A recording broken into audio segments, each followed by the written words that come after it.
to our October 28th regular meeting of the West Orange Board of Education. Mr. Calavano. Please stand for the Pledge of Allegiance. Pledge allegiance to the flag of the United States of America and to the republic for which it stands, one nation, under God, indivisible, with liberty and justice for all. Wow, that was out of sync. Totally. Unusually out of sync, folks. We got to work on that. May I have a motion for consideration of the closed and public meeting minutes of October 7th? Make a motion. I'll second. All right. Mr. Calavano. Mrs. Merklinger, Yes. Mr. Robertson, Yes. Mrs. Trigg Scales, Yes. Vice President Mordecai, Yes. President Alper. Yes. All right. First up tonight, student liaison report. Take it away. Okay. So, just these past 2 weeks, we told you that Mr. Moore was nominated for the Administrator of the Year Award from the New Jersey Association of Student Councils, and we're happy to inform you guys that he actually won. And many of the student council members from the high school were able to attend with him, and support him during his award. And it was put all throughout the West Orange page, social media, and it was a great event for the student council. At the high school, we are currently celebrating Red Ribbon Week. It's a week-long campaign at the high school led to deter drug abuse, and we are basically promoting a drug-free week and campaign. In addition to promoting this anti-drug sentiment at the high school, we know that a common topic and a concern on many parents' minds are vaping.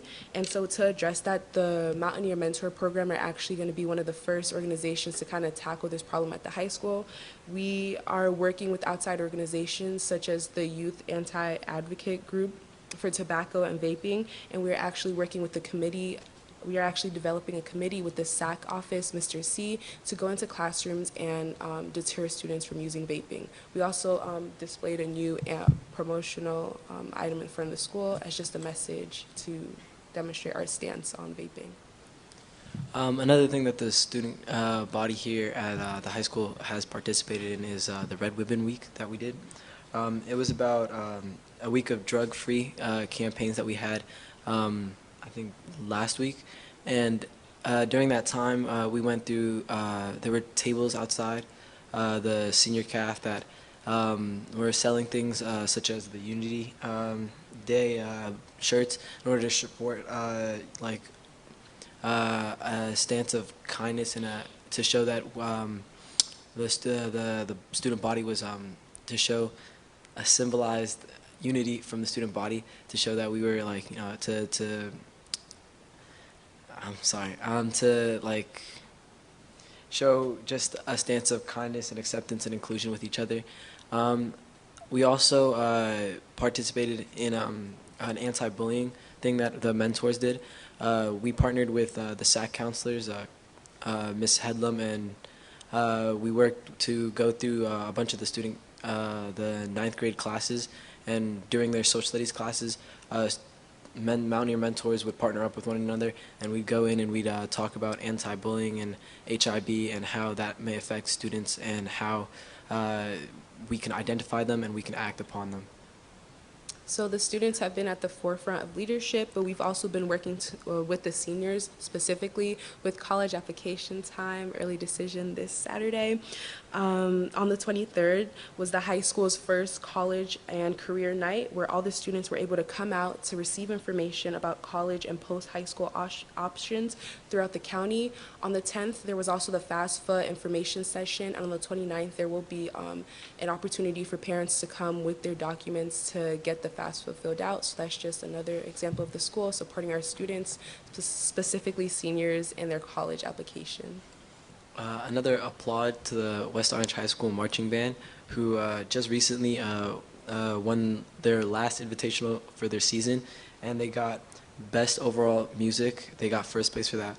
First place for best overall effect. First place for best overall visual. First place for best overall percussion. And last but not least, first place for best overall color guard. And they sweep the board.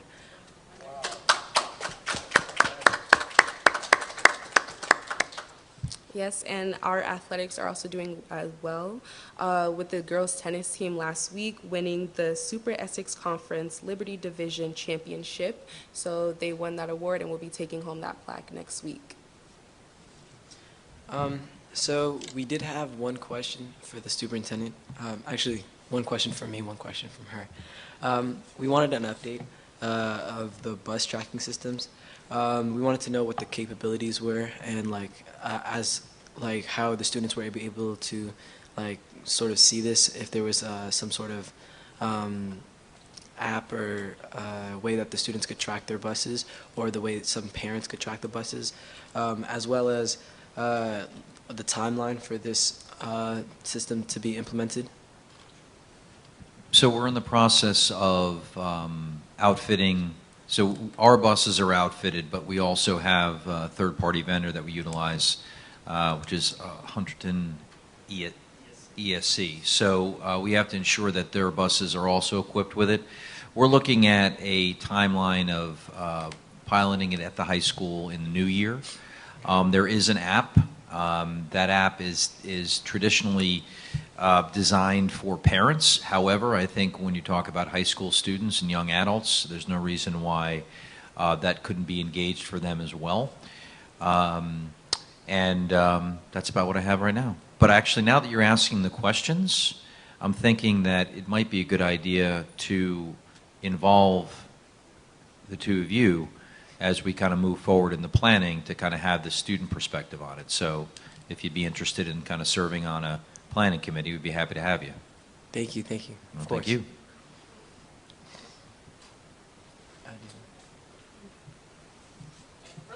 you. No, sir. All right, thank you both, and congratulations to Mr. Moore, to the band, the color guard, and tennis. All great news. All right, superintendent report. Okay, good evening, everyone. Welcome. Just a couple of things before we get into some reports. Just want to kind of provide an update through the report on our district goals and how we've been working towards those.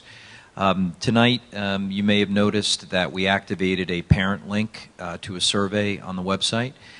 This survey connects to the first two of our district goals relating to studying, gathering feedback on communication and gathering feedback on perception from parents. The survey is on the website in both English and Spanish. It also went home via email to all parents, and we're looking forward to kind of gaining some useful perspective on that then we can then help inform some of our efforts as far as communication and other things go.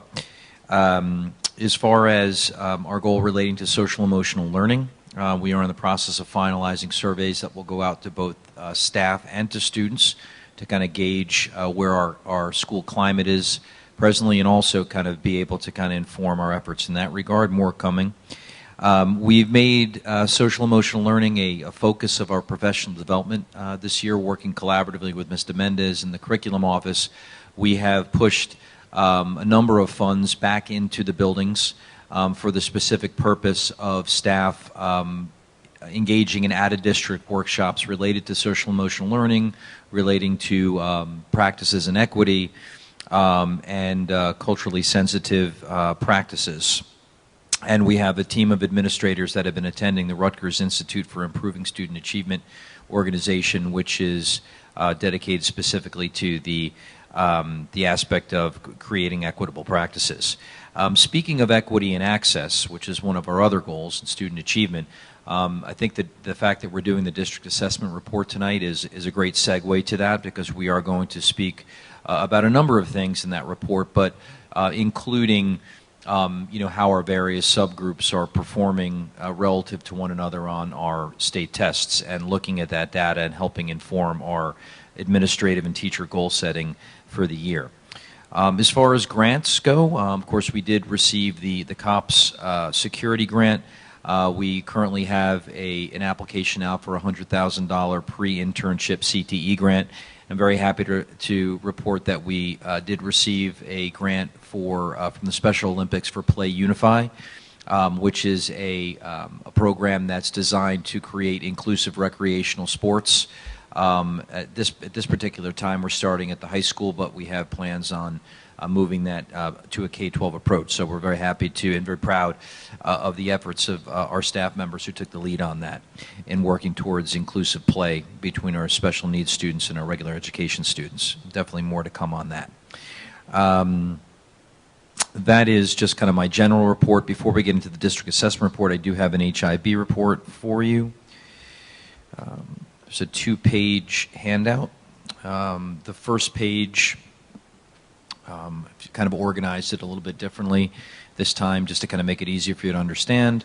The first page are reports for your review. The highlighted ones are those that were found confirmed as HIB. I've reviewed the reports and support the findings of these investigations, and these will be on the November 18th Board of Education meeting for your affirmation or not. The second page are cases which you reviewed at the previous board meeting, and you will note that they are on this month's agenda for affirmation. That's a great change. Thank you. Any questions? Okay. I'd like to introduce our presenters for this evening. I'll wait till we kind of take our seats and then we'll get started.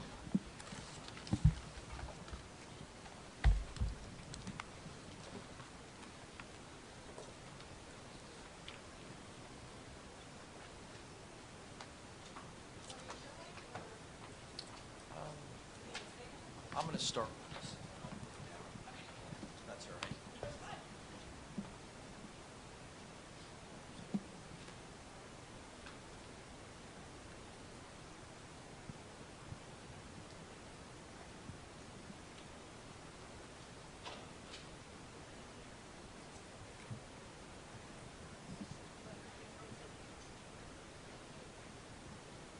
Yes. Okay, so just a couple of quick introductory words before I turn the podium over to Mr. Mendez. So one of the main changes to the presentation this year versus years past is that we've expanded the presentation, to not only include the New Jersey Student Learning Assessment, formerly PARC, but to include some of the other assessments which we're administering in the district. So that's a big change. The presentation that you're seeing here is kind of a, it's an abridged presentation. There's a full presentation that has all the data slides, but this is really takes kind of snapshots of the data and then also includes some talking points relative to analysis of the data, as well as steps taken, interventions taken programmatically, curricularly, instructionally to address what we've seen as some of the gaps or some of the deficiencies in the data. Before I turn the mic over, I want to commend and thank my teammates here who I worked with on this presentation. Stephanie Digman, who's our testing coordinator and does a lot of the heavy lifting in terms of mining the data and creating the reports. And Mr. Mendez, our assistant superintendent for curriculum instruction. This is really, as far as the presentation of it, is really her show, as it should be, because her team, and I'd like to commend her team as well of supervisors. We have the 6 through 12 math supervisor here tonight. They did, this was truly a team effort in terms of what went into the report. The departmental supervisors did a lot of work with Mr. Mendez and some of the information. So I'm going to turn it over to them, and I think you're going to be impressed by what we put together. Thank you. Mr. Mendez? Thank you. Good evening. Thank you, Dr. Cascone, and thank you to Stephanie Digman. I appreciate all of her work. She certainly spends endless hours making sure that the data are correct and that we can represent how our students are performing accurately. And for Mr. Abuakme, who's here with us this evening, we have other supervisor or content area presentations scheduled. At our next board meeting will be social studies, and a following one it will be ELA. So those supervisors will be present for those content presentations. Today, Mr. Abuakme is here with me. So we're going to start here with our annual assessment results for the school year 2018-19 last year. Our results came in at the end of August, beginning of September. We're required to report out within the 60 days, so now we're here at the beginning of November. We're meeting that timeline. We're going to discuss how the NJSLA performance was rendered in ELA and in math. We will make some correlations and or connections to the Access for L's, to the map, how that might be used to help us determine small group instruction, SAT, and advanced placement. So in the spring of 2019, this marked the 5th administration of our online state assessments in ELA and math. As we know, New Jersey transitioned from PARCC to NJSLA. That is an important factor for when we're looking at data, because we will see some definite markers and movement from 2018 to 2019, which can be definitely attributed to that change in assessment, and we'll talk about why. So the ELA and literacy assessments are administered in grades 3 to 10, math in grades 3 through 8, and the end-of-course assessments in Algebra 1, Geometry, and Algebra 2 are also reflected in this presentation. Spring 2019 marked the second year of the SLA science assessments in grades 5, 8, and 11. However, we still have not received those reports back, and we haven't been given a concrete date.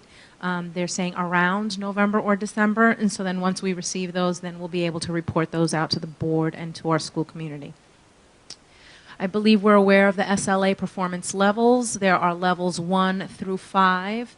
Levels 4 and 5 would be meeting expectations and or exceeding expectations. Level 3 is approaching. Those are our students who are at the cusp. So then you would see us applying interventions for our students in those areas specifically.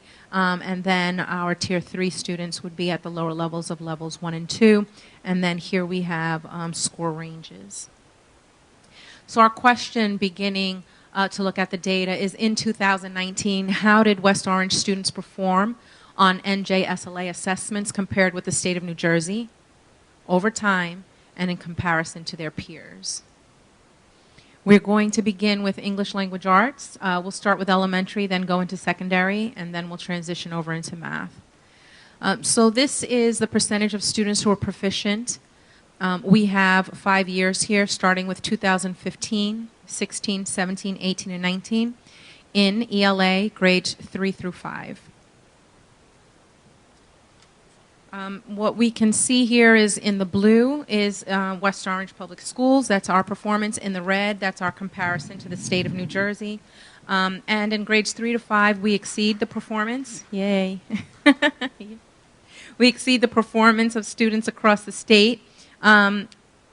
In each grade level, 6% in grade 3, 10% in grade 4, 14% in grade 5. Now, these are different groups of students, so we cannot look at this data like a cohort. It's not the same group of students. It's 4th grade in the first snapshot, grade 3, third grade and 4th and 5th, not the same groups of students. But what we can do is we can look at this data to see what might be some high-level patterns. So the first one we can observe is, of the 3 grades, the one needing the greatest level of support would be our grade 3. Right? So then we would push into some of that data, as we would all of it, but of the 3, where are we? When analyzing our evidence statements, and those are statements that come with the NJSLA that break out the subclaims that are tested, we know that we need to support our students specifically with determining the meaning of general academic work and phrases, vocabulary, interpretation, and usage.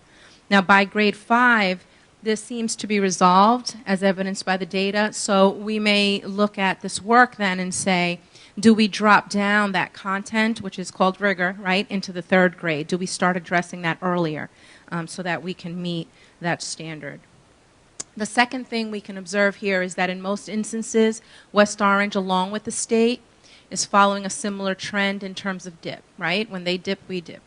The question we would ask then is what's happening to cause that?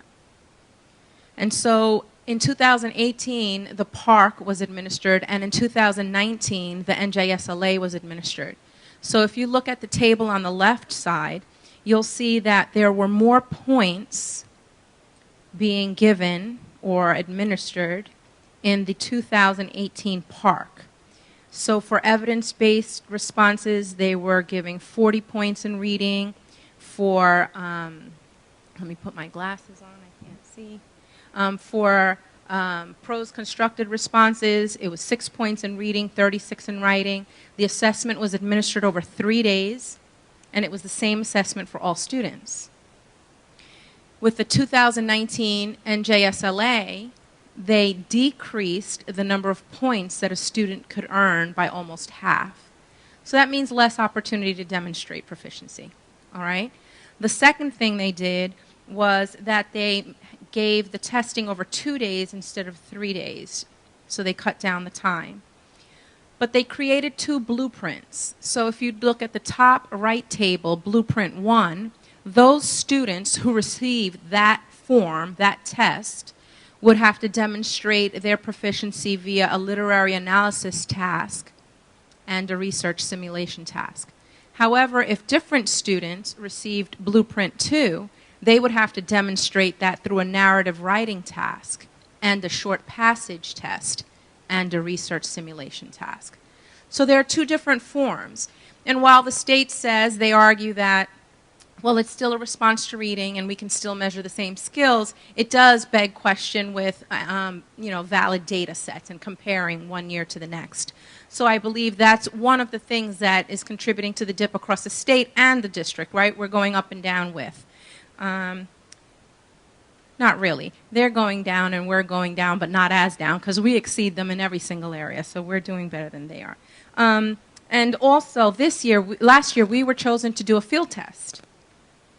So our students had 3 units, while the rest of the state, who was not doing the field test, had 2 units. So they decreased the amount because the state said, it's too much time testing, it's too much time testing, it's affecting the students, but then we had the same number of units. We had the 2 units that count, plus the unit that doesn't count, that was field testing, and that would speak to stamina. I say this to say that would really just speak to some of the discrepancy in 2018 to 2019. I don't believe it's the strongest or valid, a valid data point there. And lastly, when we're thinking about narrative writing tasks in Blueprint 2, a student is given a piece of fiction text, and then they have to complete the story. That's the task. But in literary analysis, students have to compare 2 texts and draw conclusions from those 2 texts. So that's a very different skill. So when we look at our longitudinal data, which now this does represent the same group of students over time, our current 5th grade on the left table, we see their 3rd grade performance in 2018. We see their 4th grade performance in 2019. So first, we exceed the state's performance. In 2017 by 15 points, in 2018 by 9 and 13 points, and in 2019 by 10 and 13 points. And we increase our performance over time. We have a percentage growth increase in the current 5th grade of 9.8%, and in the 6th grade we have a percentage growth increase from 17 to 18 of 7.6% and another 1.4% in 2019. So what are we doing to address ELA at the elementary level, grades 3 through 5? So last year we had an ELA evaluation committee. That committee's primary goal was to evaluate instructional materials, curricular units, assessments, student work in order to achieve a comprehensive and cohesive K-12 ELA program that ensures all students are meeting the expectations of the NJSLS, of the standards. So while we are exceeding the state, while we are progressing and improving, we still have a good amount of work to do. Here are some strategies, some areas of support that we're offering our students and our staff. Quickly integrating units of study into the ELA curriculum as an instructional resource in order to strengthen and support the balanced literacy approach. We're reviewing and evaluating and integrating instructional resources into the balanced literacy model to support grammar, language, and vocabulary. That's what our data is saying we need to work on. And in the area of professional development, There's a focus on improving teacher practice and instructional decision-making through modeling during mini lessons and student conferences. And we're also employing our reading specialists, and we're moving toward a coaching model to offer the staff direct support with instructional strategies. So here are some of the major efforts that are happening in ELA as recommendations were made by the committee last year. Now, as it relates to data, when we push into our data, what is the data saying? The data is saying that we really need to work on vocabulary interpretation and use, specifically the bullets that are there, and in reading literature. These are our areas of focus, and therefore you will see the district supports, the baseline assessments, and the areas or the strategies of improvement and focus that we have planned for instruction, beginning with conferencing, focusing on writing, and modeling meta, right? How do you think? How do you think as a reader? How do you think as a writer? Now, the map is for the teacher. The map is really designed so the teacher can pull small group instruction, strategy groups, really focus in on his or her students. So here is an example of a report that we would use alongside these strategies. So if you look at the right table here, you'll see at the top, goal performance. Those are the same subclaims we saw in the data sets, right? So what is the SLA testing? The SLA testing is testing these same subclaims, right? So if we look at A, literary text, key ideas and details, that's an area that our data says that we need to work on. We can look down column A and see how the students are performing. Students who are performing low average, those are students we may pull into a tier 3 group, into small group instruction, into a strategy group. We can also look at this differently. We can look at all of the low average in all of the subclaims and say which of the subclaims as a pattern we're generally performing low in. And in this case, it would be A, literary text, and D, informational text. Now notice column C. There's no low average. There's good performance there. So those are student strengths, informational text. And then we can use the student strengths also to and drive our instruction. And on the left table, we can see how many students are performing low average overall in the majority of the subclaims. And so then we as a district, supervisors, teachers, we can use these data to assist us in really targeting the instruction in the areas in which the students need support. Another area that we are required to report out is our performance by subgroup. And so then I want us to look carefully at this data set because it can be misleading, as most data can, right? If we look on our left side, that's data reported out by ethnicity. That's the blue, West Orange, red state. If we look on the right side, we see demographic. That's our economically disadvantaged students, our special ed, and our ELL populations. The problem with presenting the data this way is that the demographic is counted over and over again in the ethnicity. So it's not an accurate representation of the data. So this is how we disaggregate it. We'll pull that out so we can get a clearer picture so that when we say we have gaps between subgroups, we definitely do, and we'll talk about how we need to address them. But this is a clearer picture or a more authentic view of that gap. So if I go back to the state for a moment, this chart shows our outcomes in ELA grades 3 through 5. And again, West Orange students in every subgroup exceed the state's performance with the exception of our ELLs. As a district, we exceed New Jersey performance by 10%. Our lower end of the range is with our Asian students. Why? Because if they're already performing at the 94 percentile, there's little room to grow, right? So the lower end of the range is there, 4%, but the highest end of the range is with our African American and Hispanic students. So they're exceeding state performance by 24% and 18% respectively.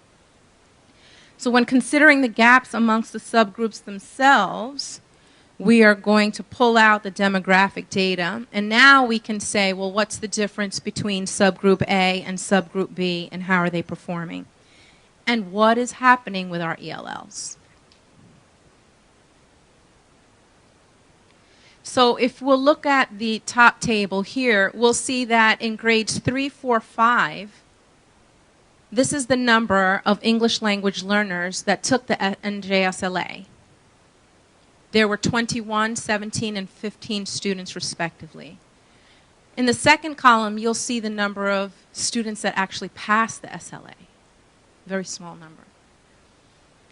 So what do we do with our data? We then take the NJSLA data and we look at the Access for ELS data. The Access for ELS is the assessment that's given to that population to measure academic proficiency of vocabulary, right? It's measuring their English. So the average composite access score for an ELL student in grades 3 through 5 is in the 3 range. If you look at the box that says proficiency level 3 developing, that means that that student knows and uses social English and some technical academic English. This is to give you an idea of the student who's sitting down to take an NJSLA that's written all in English, right? Also, we have to consider how long has that student been in the ESL program. And for our students, the average is only 2 years. Now, we have to think about that because if a student has been here for only 2 years, they're only exempt from taking the exam if they've been in the country for less than 1 year. Not in our district, in the country for less than 1 year. And if they've been with us for no more than 2 years, or if they've been in the country for no longer than 2 years and they're sitting down for the SLA, then we have a very strong understanding of the performance. However, they're growing, and that's what's important for the L. At the bottom, you'll see that the average growth for Ls who scored in the L1 range, that means they've been right in the program for 1 year, or level 1, it's 1.41. So 1 equals a year of instruction. So they're above that. They're growing. So as compared to self, not others, 1.41 is their average. And then we see L2, 0.87, and L3, 0.53. And as we go up in proficiency levels, the academic English becomes more technical and more intense, and then you naturally see less growth. We then push into the MAP to get a better idea of how to help the students. Again, the MAP is a growth assessment, and it helps us determine how they're growing as compared to self. Now, we looked at the average MAP reading score of the L in grades 3 through 5, and that's a 36.3%. 54% of the Ls are scoring in that range, and 30% is usually the cutoff for basic skills. So that kind of gives us an idea of where they are. All right, 30% is where we would service a basic skills student, so this is where the Ls are performing currently. All right, so what are we doing to help our English language learners? Well, we've talked a lot about ELLs in the past 2 years, and in 2018-19, we see these were all of the things that were happening, and I'm just going to highlight a few. In grades 3 to 5, we had all of our Ls. We still have them spread out through the 7 elementary schools. At each school, however, the Ls were dispersed throughout the grade level homerooms, so they were found in different homerooms. Training of the general education sheltered in English instruction was inconsistent. ESL pull-out instruction varied from building to building. And I think this is the big one. Grade proficiency clusters for pull-out was inconsistent throughout the district. So we could have pulled out a group of students to give them support, but in that pull-out group, it could have been mixed grades and mixed proficiency levels. So we could have had a group of students in grades 2 through 4 with one teacher in one setting and level 1 proficiency or a level 3 proficiency. So that does not make for good quality instruction. So we've made some very significant changes. This year we hired, thank you to the board, we hired our 2 ESL teachers. We restructured the K-5 ESL program. And these are all of the measures we've put in place, which include disaggregating or unpacking, right, those pullouts, making sure that we're not cross-grading, not crossing proficiency levels, and we do expect to see a greater impact on our instruction. And lastly, the professional development for the teachers. You've seen the bills list, we've seen the bills list, and we're sending everybody through sheltered instruction, right? So that's training for the general education teacher. We train our ESL teachers as well, but the sheltered instruction is for the general education teacher to include inclusion teachers so that they can support the Ls in their classrooms. We also have to offer instructional supports and interventions for our Tier 3 students, our struggling students, our economically disadvantaged students, and our special education students. So here you'll see all of the interventions that are in place, and that would speak to the other demographic areas when we were looking at our data as disaggregated by subgroup. Specific to this is we're evaluating our intervention services. We are implementing not only basic skills, but Orton-Gillingham, foundations, double dosing. We're implementing literacy, leveled literacy intervention. We've started our DIBELS dyslexia screening and making sure we're screening students to provide them intervention. Integrating PD for special education teachers, not only with the content teachers, but professional development for them as special education teachers is starting this year.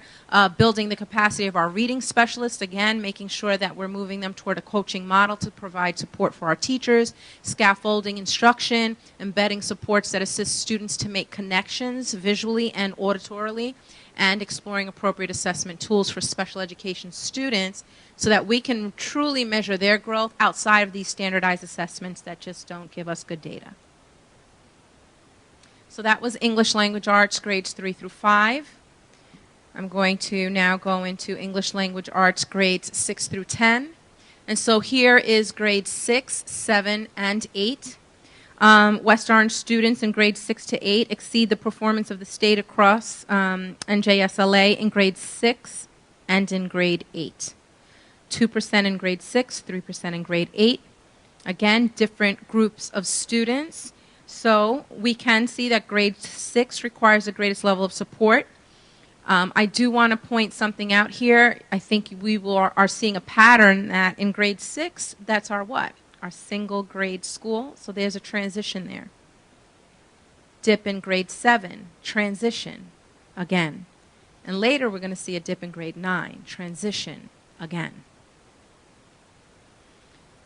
Grade 8, you'll notice, was decreasing in performance when the state was going up, but then we regained. So we also see the pattern generally when students stay consistent in a building with us in West Orange over time, we're able to regain our performance.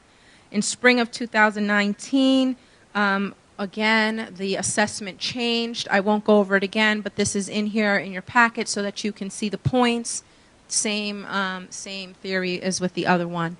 Decreased by almost half in points, and the time and the different passages, and we field tested. So here is grades 9 and 10, and here's where we start to see some more struggle in our performance.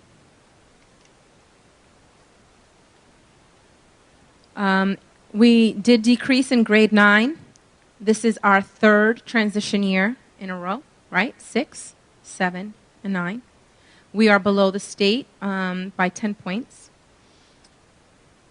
What happened in grade 9? What happened in grade 9 between these past 3 years? High school graduation requirements changed. Pathways were introduced. The state said, you don't have to take the NJSLA to graduate. You can choose what test you want to take.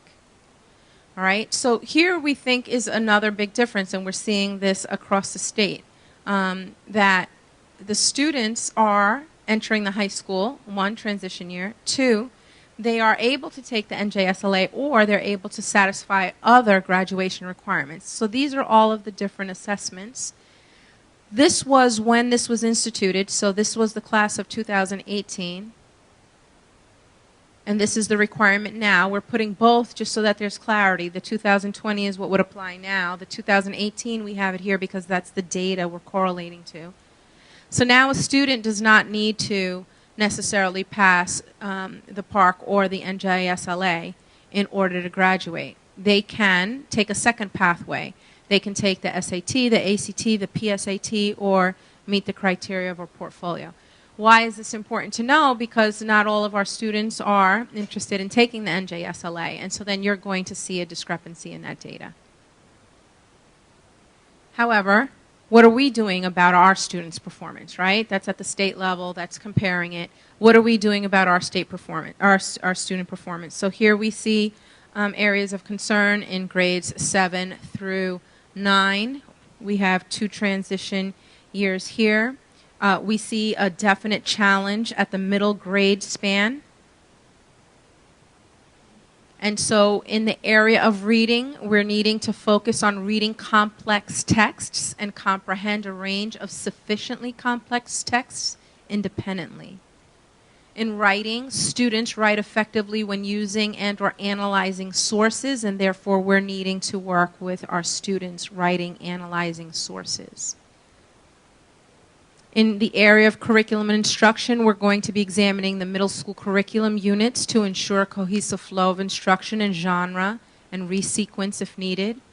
We're going to infuse more literary study into 7th and 8th grade curriculum by adding more contemporary and diverse text to the reading list, incorporating book clubs.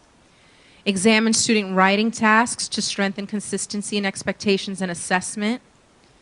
Collaborate with other departments to further infuse reading and writing across the content areas because the other assessments, so remember, let's go back here.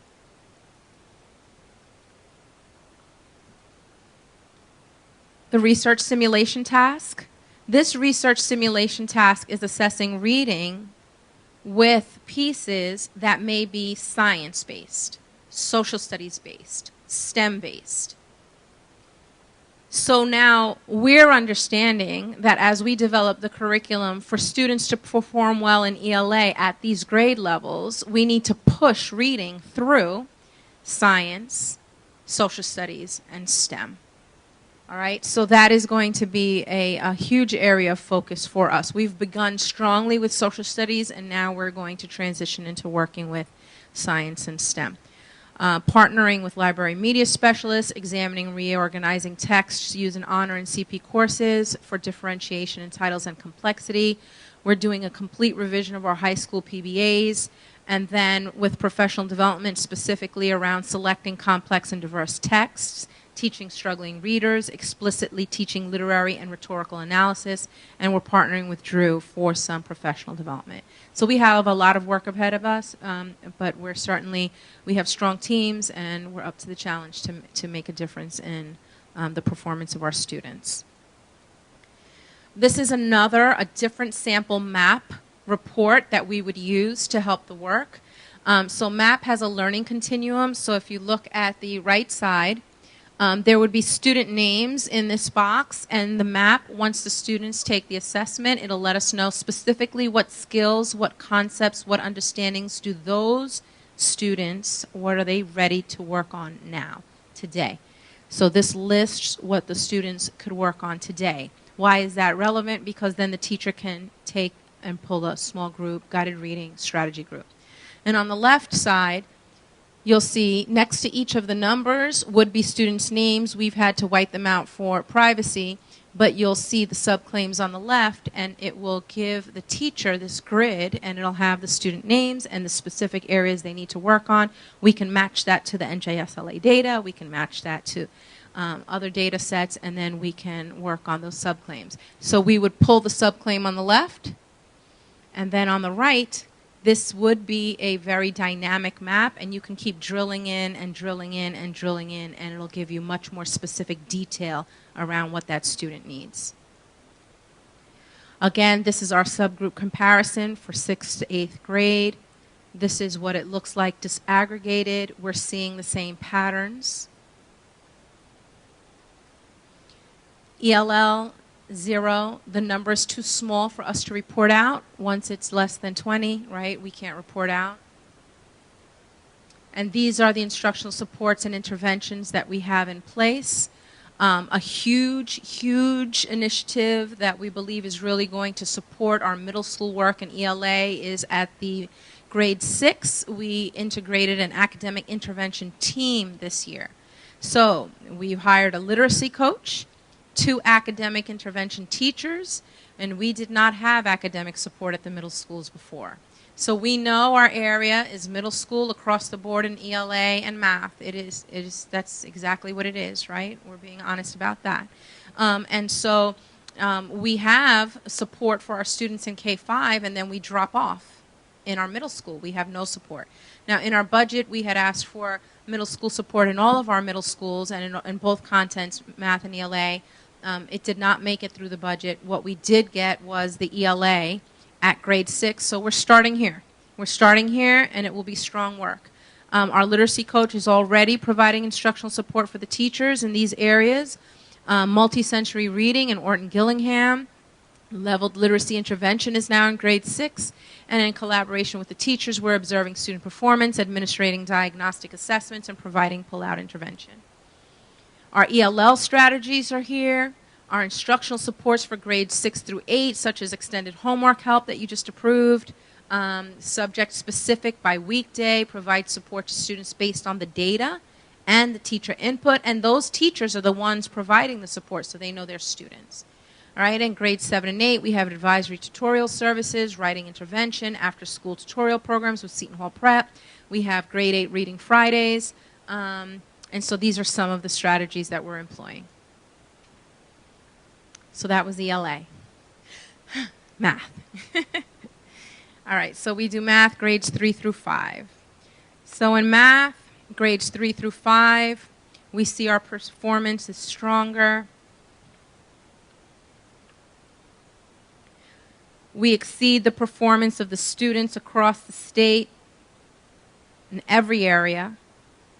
8% in grade 10, 10% in grade 4, and 16% in grade 5. There's a particular strength in grade 5. Again, we see that pattern. We saw that with ELA, right? And so then as they stay, as we move, I would like to consider grade 3 a transition as well, because this is the first time they're taking the NJSLA. This is the first time they're sitting for a state assessment. All right, the assessment changed in math as well. Now this is a little different. If you look at the bottom, there are 3 types of tasks that are assessed. Type 1 is concept, skills, and procedures. Type 2 is expressing mathematical reasoning. And type 3 is modeling and applications. In the change from PARCC to SLA, the weight was moved from type 1 to type 2 and heavy type 3. Now, our committee identified that before we got our SLA reports back, right? Our math committee last year told us we need modeling and reasoning. We are struggling with modeling and reasoning. In grades, and when we look at this data longitudinally, however, we see that our current 5th graders, again, exceeding the state, and in 6th grade, current 6th graders, grades 3, 4, and 5, exceeding the state and holding their own, right? We're holding it at 62%, even with all of the changes, while the state is going down.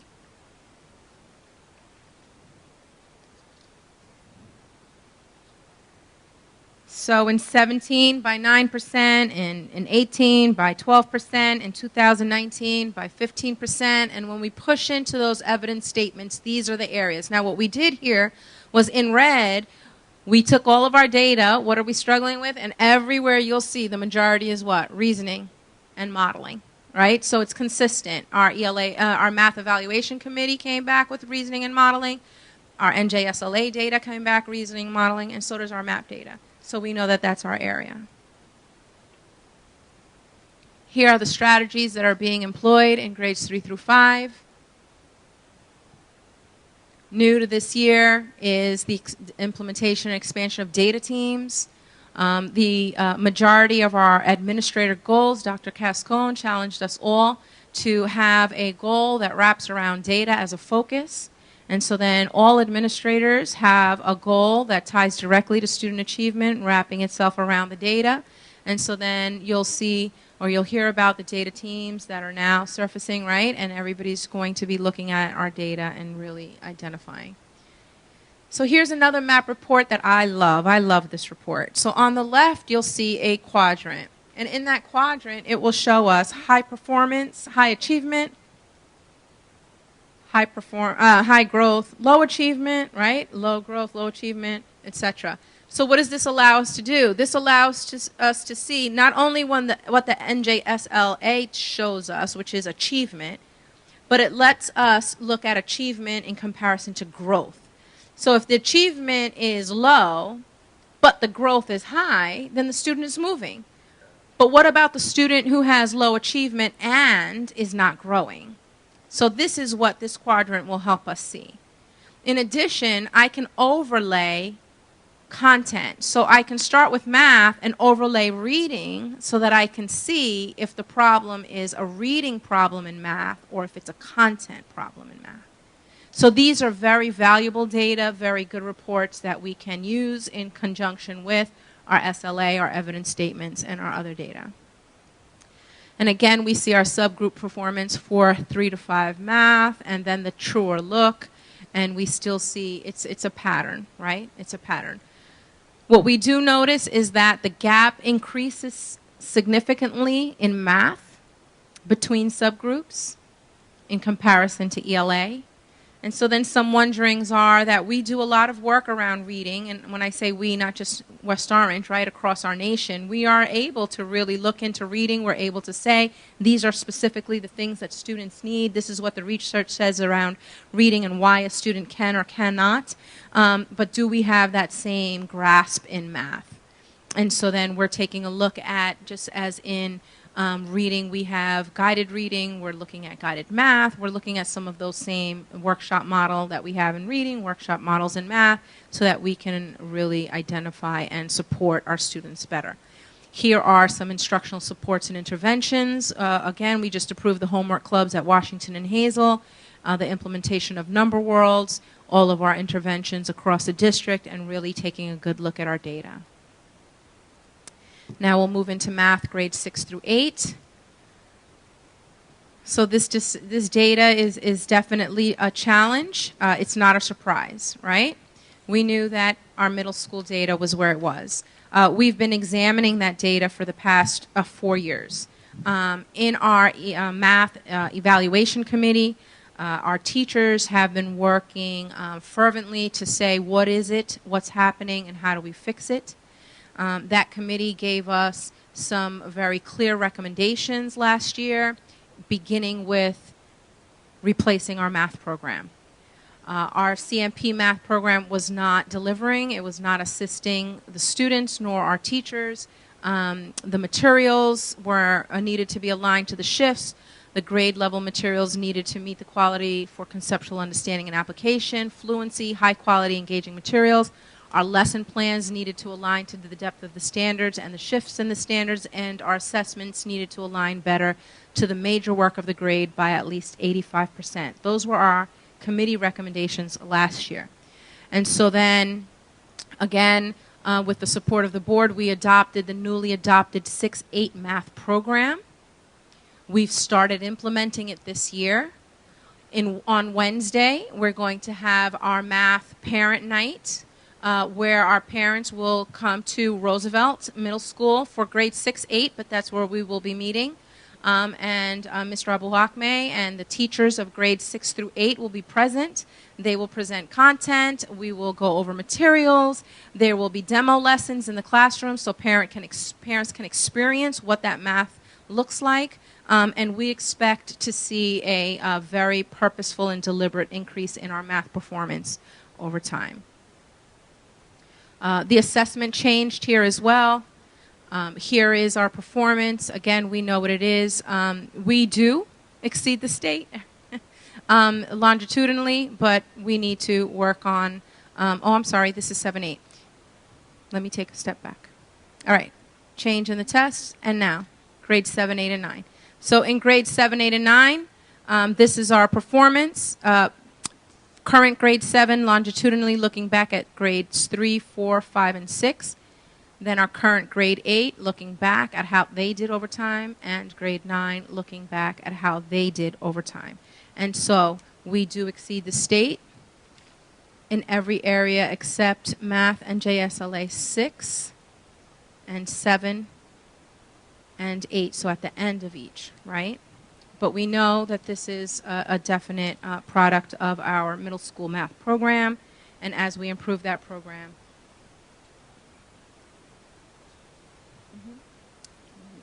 I'm going to ask Mr. Abuhakme to come up and speak to us about the articulation between 5th and 6th grade in particular and what you're doing in that area. Well, before I do that, I'd just like to make something clear, which is the way the New Jersey state banned the math grade into grade bands. They start K2, that's one band where they start introducing the simple concepts, then 3, 5, then the next grade band is 6, 8, where they start introducing the concept of ratio and proportion and abstract thinking. And that is introduced in 6th grade, must be developed in 7th grade. And if you look at the dip in the 7th grade, it's due to the overwhelming curriculum in 7th grade that requires applying, not just introducing, applying.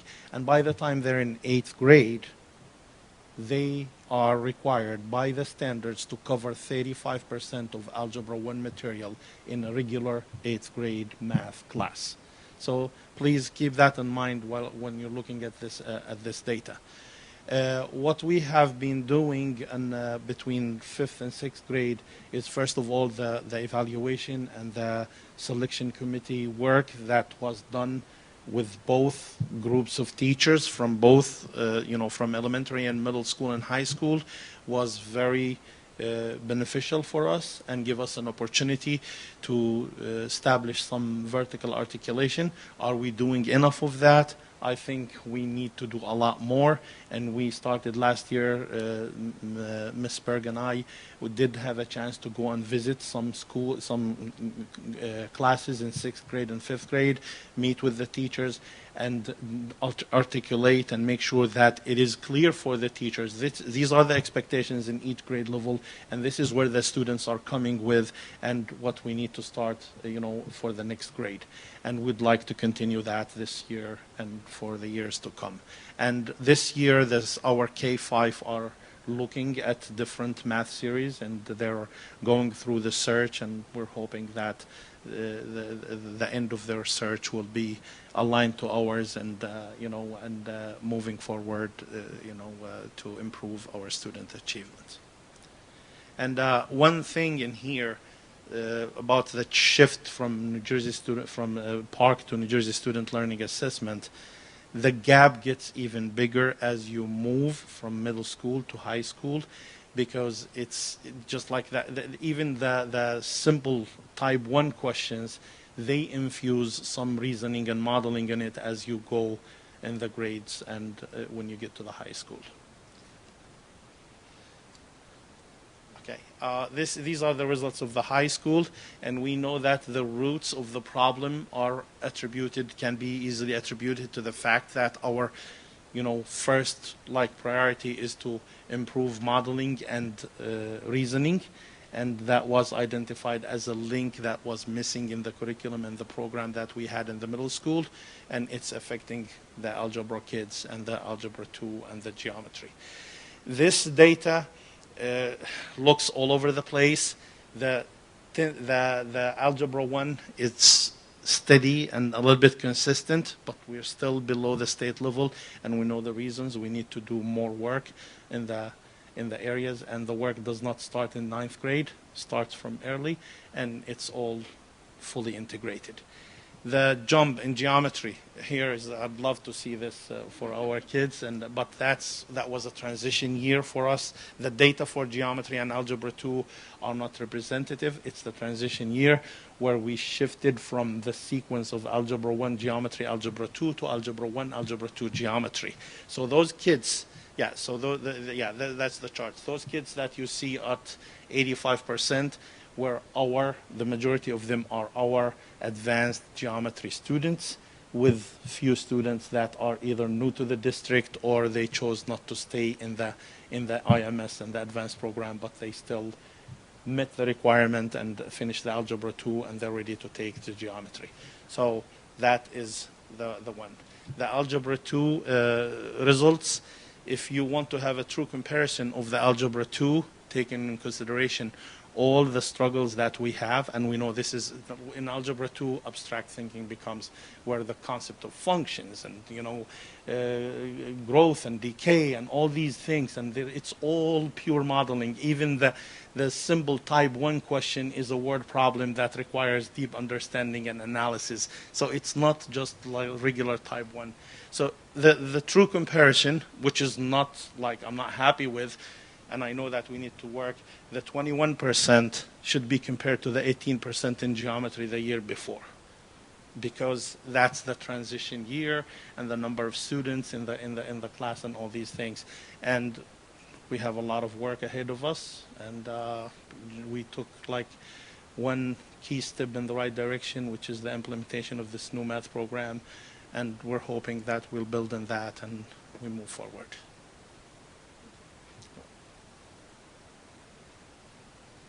Thank you.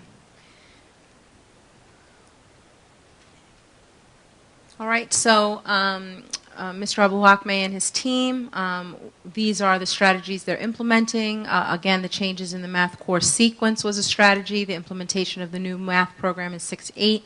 They're revising curriculum, emphasis of performance-based assessments, and analysis and utilization of the released NJSLA items that are embedded throughout instruction assessment, the integration of modeling, reasoning, and effective problem solving starting with grade 6, and we continue with our co-teaching Algebra 1 model.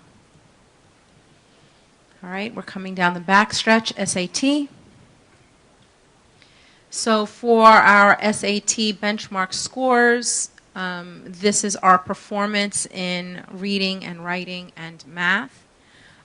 Important to note that last year we began an initiative to require our students to take the SAT prep course. We believe that this is going to strengthen our SAT scores. What was the enrollment last year? 55 students. What is the enrollment this year? 411. So we believe that this year, at the end of this year, should be our benchmark, not last year, because we only had 55 students in the prep, right? But this year we have 411 students taking SAT prep in ELA and math, so we hope to see improvements in both areas. In addition to that, we're emphasizing curriculum and concepts in the content areas that are correlating to the SAT assessment. We are administering full practice tests in those SAT prep courses. Students have the opportunity to analyze previous test items released. We're using the College Board exams actual, right, the ones that they've given us that were previously administered in order to practice. We're infusing SAT strategies for all of our students in Algebra 1, 2, and in geometry. The goal now with the resequencing that Mr. Abu-Akmeh talked about, now we're doing Algebra 1, 2, and then geometry, is by the time they actually sit for the SAT, they will have had Algebra 1 and Algebra 2. That wasn't the case before. So we believe all of those strategies combined will give us a stronger student. And West Orange Advanced Placement Exams. In spring 2019, 86% of the students who took an AP exam scored 3 or higher. AP exams were given in 23 subjects. Here are some of our results, and we've highlighted a few. AP Lit scores increased 38% from 18 to 19. AP Language scores increased 13% from 18 to 19. In math, AP Calculus, 80.6, maintained the same level as last school year and stayed well above the state passing, which was only at 64.9. AP Calculus BC maintained 100% for the past 5 years. 2018, sorry, typo, 19 administration results for the 12 students who were enrolled. 11 scored in the 5s and 11 scored in the 4s. Both AP Statistics and AP Computer Science classes will have an additional lab period beginning in September 2020. This will increase the credits for the courses from 5 to 6 credits and will provide additional instructional time. Additional time can be utilized to cover more material and allow extra practice and reviewing of effective test-taking strategies. These are our AP Scholars, AP Recognition, AP Scholars with Honors, AP Scholars with Distinction, national AP scholars. And the big work is going to be around closing that achievement gap, right? So we talked about our content, we talked about our data, and now we have to close our achievement gap. So our diversity committee, starting up again this year, we're meeting on November 4th at 7 o'clock. We have 72 people on our committee. It just keeps growing and growing. So we will look at all of the research. No, I'll give this. I'll send you. So here are. We've started our research. We're looking at the different areas that are proven to begin to close achievement gaps, specifically between ethnic groups. And so then, when we think about Nieto, McKinley, and Gardner, and Noguera, and all of our experts, teaching tolerance, and our other sources, we'll be able to dig into those through our diversity committee. We will be breaking out into subgroups, and just highlighted are the strategies that we can begin to explore around enhancing cultural competence, comprehensive support for students, outreach to families, extended learning opportunities, culturally responsive classrooms that support learning, SEL, supportive schools, strong district support, access to qualified staff, and adequate resources and funding. So we have a lot of work to do to close these gaps, but that will be our mission, right? So thank you.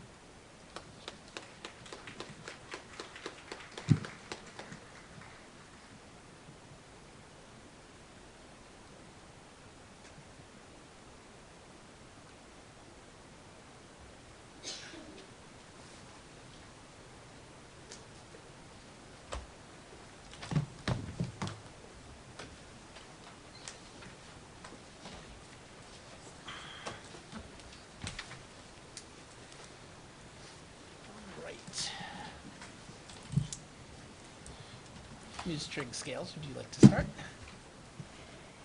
Yes, that was awesome, and I don't use that word much, but that's what that was. Considering this is what I did for a very long time, I can appreciate the amount of work. I'm passionate about data, and so I could probably sit down and talk about this for a very, very long time. I know I don't have that kind of time, but I would like to just commend the staff. This is the snapshot. This is the school year, looking back. Testing is not everything, but we know that it is an indicator of how our students are progressing. And so more comments than questions. So I'm just going to start with a couple of things. We know that at those transition periods, and we certainly talk about 5 to 6 and 6 to 7 and 8 to 9. Third grade, certainly. One of the things I talk about all the time is students in second grade are still learning to read. And by the time kids get to third grade, they are now reading to learn. And so the game changes significantly at that level. I'm wondering what the attrition rate is. Are we losing kids at grade 5? Are we getting in a lot of new kids at grade 6? And the same thing applies for those other transition areas. So I'd like to, at some future point, actually get numbers of students. I wasn't familiar with MAP, but I have a much greater appreciation now for how it's used and how it informs instruction. And I know we do that in the fall and the spring. That's correct? Yes. So teachers are getting that additional information to guide instruction. Now, you did talk about the effect of the SAT prep courses for students and how we'll get to see those results this year coming up. But I wondered, we moved into departmentalization for grades 4 and 5. And I wonder what we can say about that at some point. How the teachers feel about it. Do we think it has had a positive impact on instruction at the 4th and 5th grade level? I do see that we are going to have professional development for our Title I and BSI teachers in grade 4 and 5, math teachers as well, which is a wonderful thing.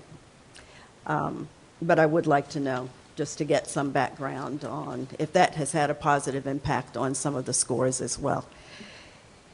Tier 3, we talk about that all the time. If we could just have a little explanation for our public what that means, Tier 3 instruction. The data teams, fabulous. I just, like I said, that gets my juices flowing, the data teams. And so having teams at each building to really get down in there and look and do that deep dive to actually see what those numbers are telling us and how to improve instruction. The ELL, the grouping in the classrooms, I think that's a wonderful thing. I know the trend had been for a long time, if you had several ESL students, ELL students, you put one in each classroom, and that defeats the purpose. So I'm happy to see that we're doing that, as well as the push-in and the sheltered instruction, which is vital. I'm really pleased to see that we're doing that. I think that's everything. The middle school grade 6 academic support, you presented that to us, and we can see how that's really going to have an impact, and as well as the new 6-8 math program. Happy that we were able to approve that and looking forward to that presentation that's coming up shortly. And again, wonderful job to you and your staff. Thank you. Mordecai? Thank you, Mr. Mendez, to you and the team for all your hard work. And I will echo what Ms. Triggscale said. Excellent, excellent job. Thank you for the detailed presentation. I'm glad to see you mention transition, because that's always been my issue. And over the years, we've talked about, and I haven't always gotten agreement, whether it's time to take a look at that Central 6, because there's so many transitions pre-K through 12, and it definitely affects the kids. Departmentalization, I agree. We've pushed for that for years for 3rd, 4th, and 5th grade, and we implemented it at 4th and 5th grade, so I also want to see that data. In the slides for AP, you mentioned the labs for the AP students, and I wonder if we should investigate a lab for the students in the middle. We keep talking about labs for the top 1%. It'd be nice to get labs for the kids in the middle. Actually, you know, that's 80% of the kids, because about 18 to 20% are special ed. But also there should be special ed labs as well. I know when we first hired Mr. A and you did this wonderful presentation about your sequence, you talked about summer supports. And that never happened. And this is my 3rd or 4th time bringing this up. Maybe that's something to look at. The summer step-up help. We've had summer step-up for 8th grade into 9th grade transition when we turned the high school into small learning communities, but we never implemented that summer help for math. And if we're going to have the kids do better in math, you definitely need something over the summer for the students. That was algebra. You also talked about the homework clubs for Washington and Kelly, and Washington and Hazel School, but as we know, Kelly School is a commuter school, for lack of a better phrase. My kids went to Washington School and they were redistricted to Kelly School, so I know for a fact that it's a commuter school. And a lot of the Kelly kids and Redwood kids are also Title I students. So if at all possible, I think those supports for the Title I students at Hazel and Washington should be applied to the Kelly and the Redwood students as well. I guess you can have it in this 2 locations and have students from the other schools attend, because we want to make sure that all our kids are successful. Let's see what else I had.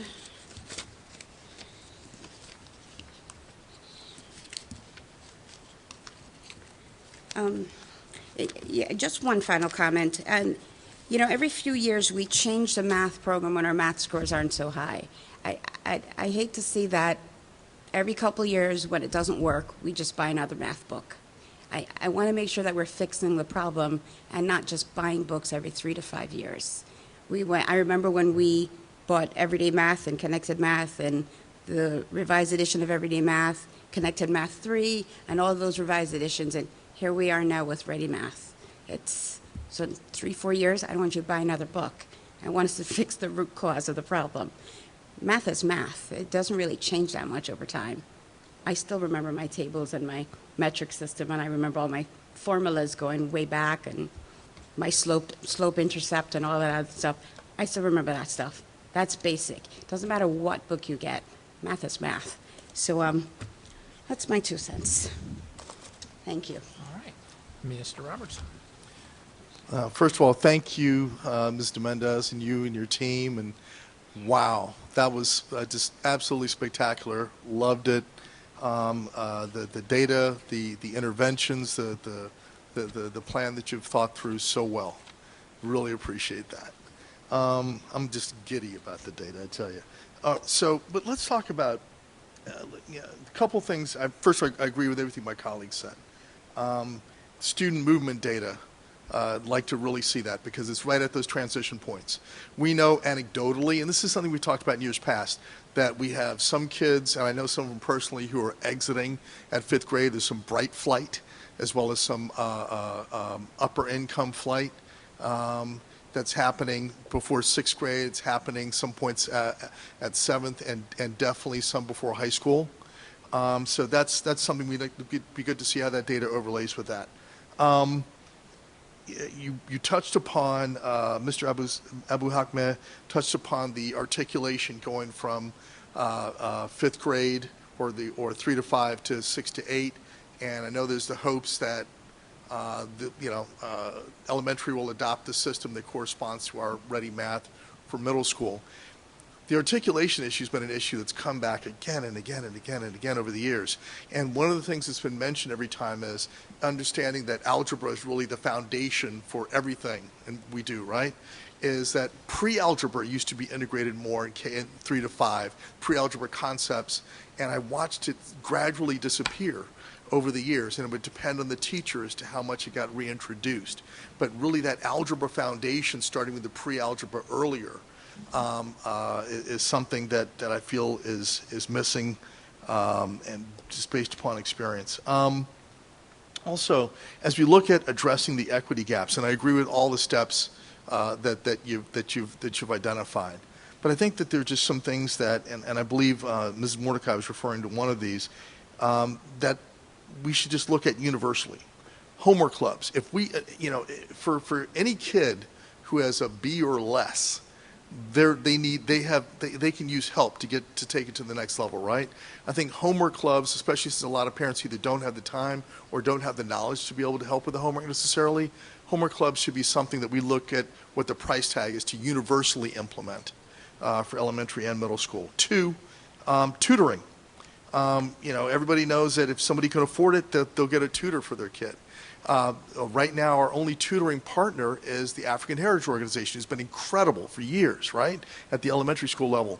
But have we looked at how to develop other tutoring partnerships so that any child who needs a tutor, and this is from K all the way up through 12, okay, so that any child who needs access to a tutor, whether it's Seton Hall University, for instance, has a commitment to servant leadership, right? And so some of them have a commitment to, how to volunteer back in the community. Is there a way we can address it more comprehensively?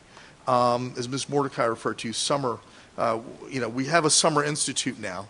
Whether it's a summer step-up program or another facet to our summer institute, how can we provide that gap support so that kids aren't losing ground over the summer, particularly kids who need the help the most?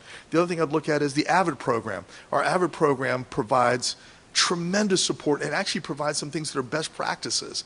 I found that there are things the AVID program is doing, like taking the kids on college tours, things that are good for kids in general. And I know that there are some school districts that have looked at how to, quote, AVIDize their schools. Could we look at what the best practices are there and how we can potentially share those best practices and use them more broadly? Departmentalization we talked about already. Re-examining Central 6, couldn't agree with you more. And there's some other things too. You mentioned earlier about basically taking some of the aspects that you're utilizing for ELA and potentially utilizing it for math, taking that workshop model in a sense and adapting. I think that's absolutely brilliant. But you also mentioned about the cross collaboration between departments and subjects. Now, I was under the impression that that started about 2 years ago, because we know that ELA and social studies were already supposed to be linking up, and then I know that the supervisors were talking so that the reading elements were being brought into the next generation science materials as well as into solving math word problems, and vice versa, where elements of the science concepts were being brought into, integrated into ELA. I thought that had actually already been happening. I'm glad we'll continue in that direction. What else? Let me see. I looked at. Love the academic intervention team. Using the modeling, talked about that.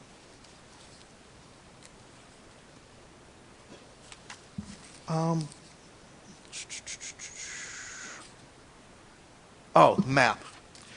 As you know, we're utilizing MAP in so many different ways now. And the other thing that the data doesn't really show, and I'm glad we need to really. While we talk a lot about honors and AP and all that, we do need to refocus on the majority of the students. But I'm interested to see, and you don't have to go through it here today, what the composition of honors looks like. Since first of all, I applaud when you went to utilizing to reduce over testing, utilizing MAP scores and PARCC scores, now NJSLA scores, in lieu of the honors test for those who could waive out of that depending on what their scores were. That was a brilliant move. That was fantastic. But what do these groups look like now, racially, ethnically, from a gender standpoint? What does our honors program look like, and what is that percent cutoff? Actually, I can ask that right now. But what is the percent cutoff in terms of what's the percentile that's utilized when you're using MAP for honors, and what is it for G&T? 95th for G&T, 85th for honors. Thank you. Okay. So 85th, 95th. Okay. Also, going to SAT prep, I know we'll really see numbers after we get that 400 plus students involved in it.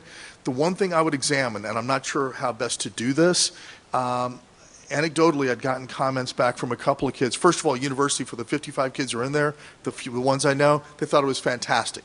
It was a great help to them, especially those who weren't going to have access to SAT prep. I did hear from a couple who were also getting access to other SAT prep. One eventually took Kaplan, and another one was involved in I guess it was a pre-med internship program or something at Rutgers, where they were also doing an SAT prep as part of it.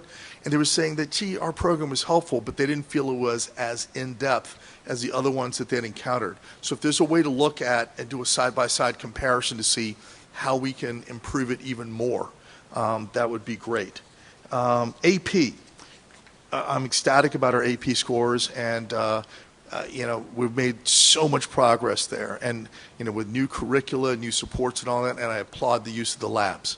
I agree with Ms. Mordecai that we need to look at how to take that same concept and help the broader base of our students. But one question, as I looked at the AP, it looks like only about 1% of our junior and senior class combined is actually taking the AP exams. I think it's somewhere around 1%. That's very low. And if we know that we have 15% of our students, or the top 15% are in honors, top 5%, which are also crossed over with honors or in G&T, shouldn't we see higher AP numbers? And we have a broad range of AP courses from those that deal with arts all the way to psychology, as well as the sciences and math. So how can we increase our involvement in AP? That's number one. Number two is, as we're looking at, as we're really dissecting those scores and looking at those scores, it would be good to know too, on the CTE end, we haven't really talked about that, for kids who aren't taking that route, that college route. We still haven't seen numbers really on how many certifications. Tonight we're approving a couple of aspects of that program that have been added on, but how many of our kids are getting certified, and then how many of those are converting to higher? These are other stats that deal with student achievement, but from another perspective. And we should be looking at those and looking at how to grow those and expand those. So like one of the ones that's on tonight's agenda is great skill-wise, but isn't associated, to my knowledge, with a form of certification. So if we could get those statistics as well, that'd be great. And once again, thank you for fantastic work. You and your team, this is really, really wonderful. Ms. Merklinger? So like Terry, I think I have more comments than questions. But I think one of the greatest things that I saw tonight was it's clearly evident that our teachers, our staff are truly invested in our students and student achievement. So thank you for all the hard work that everyone has put into this and continuing to ensure that our students have what they need. Just a few things, I'm curious to see in the exiting of 5th into 6th and 8th into 9th, how many of those are better test takers are leaving our school district. They're not necessarily always the highest of performers, but if our better test takers, some students we know are better test takers than others. So just curious if some of those students that are leaving are affecting some of the results. I think SAT prep is awesome. Just like any sport or activity that you do, the more practice you have it, the better you become at it. I was fortunate my high school offered it, and I definitely saw the significance of it. So glad to see we're offering that, and looking forward to seeing what the results will be. I'm glad to see that we're being more strategic and deliberate in our course planning and our curriculum. So that's great to see, and everything that we're building off of. I have to respectfully disagree about Central 6 and about the math program. I think just being and working with students and working with kids, there is definitely a maturity difference between your 5th graders and your 6th graders and your 7th graders. And I think from a social aspect, it's maybe we get to figure out the academic piece, but I think from a social perspective, having that Central 6 school is actually a pretty great thing to have. Math is very different today than it was when we learned it. Maybe it's because I'm married to a math teacher, but 2 plus 2 is not just 4 anymore. It might be 4. It might be 4.1. It might be 3.9, depending on what you're doing at the time. So I do look forward to seeing how the math program works, and I think we're at that 5-year point. So it's good to see that we're being strategic about where we're investing our math curriculum, and all the hard work that everyone has put into both math and ELA, I think has been very significant and clear through all of this assessment. So I look forward to seeing what comes next. So thank you. Liaisons, do you guys have anything on the presentation? Yes, so the first thing I'd like to comment on is the suggestion to begin closing the achievement gap. I really support this. I believe that our district can't just support our token students. We have to look at our students holistically. It did seem like we're focusing more on high school initiatives, because a lot of times it's like we see the students in high school, we notice a trend, and it's like, what's wrong? But I do think that we have to begin in our middle schools. I was a student that participated in the IH program, and Sinai participated in IMS. And being a senior right now, I can tell you that there's a strong correlation between the AP Calculus kids and the IMS kids. There's a correlation between the AP Push, the AP History kids, and the AP Lang kids. And so the way we funnel our kids from middle school does contribute to where they go in senior year, and kind of has an influence. So I would like to recommend that with our achievement gap in our committees, we consider middle schools first, because whether it's increasing more accessibility or promoting students to encourage them to do IMS and IH, programs like that, such as ICE and AVID, they do have an impact on the trajectory for students. So I think that's one thing we have to consider when looking at the achievement gap. Sorry. I had actually a couple of things that I wanted to ask. Firstly, I would just like to piggyback off of what Darlene was saying. I know here at the high school, there's a lot of students that do take IH and IMS, and a lot of students that do end up joining like programs like ICE and other small learning groups.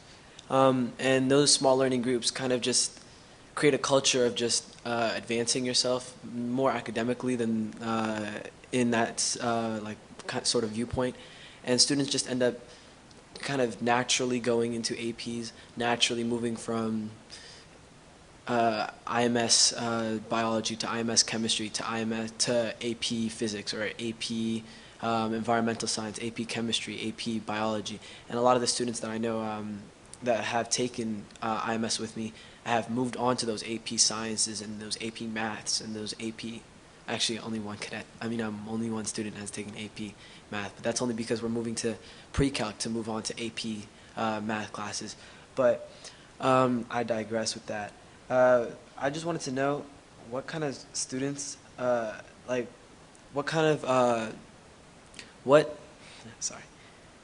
what are the implementations of these honors small learning communities, such as IMS, IH, and ICE, are helping students test better in these subjects such as math and ELA, and how these small learning communities are helping, and how we can push them more into and making them more available for students in middle schools to join easier, and just teachers to advance it more onto students so that they can see it more as an opportunity for themselves.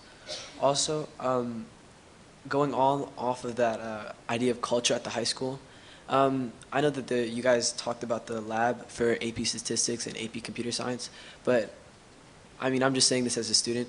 Those classes are kind of seen as more of like the easier APs, and it's because of just like the culture of students that kind of take it.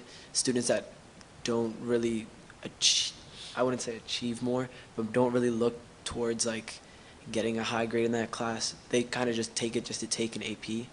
And I hate to say it, but like last year I took AP statistics, and in my AP statistics class, half, I would say, of the students were seniors. And after, I could say maybe January, February, students showed a lack of care and a lack of enthusiasm in the class.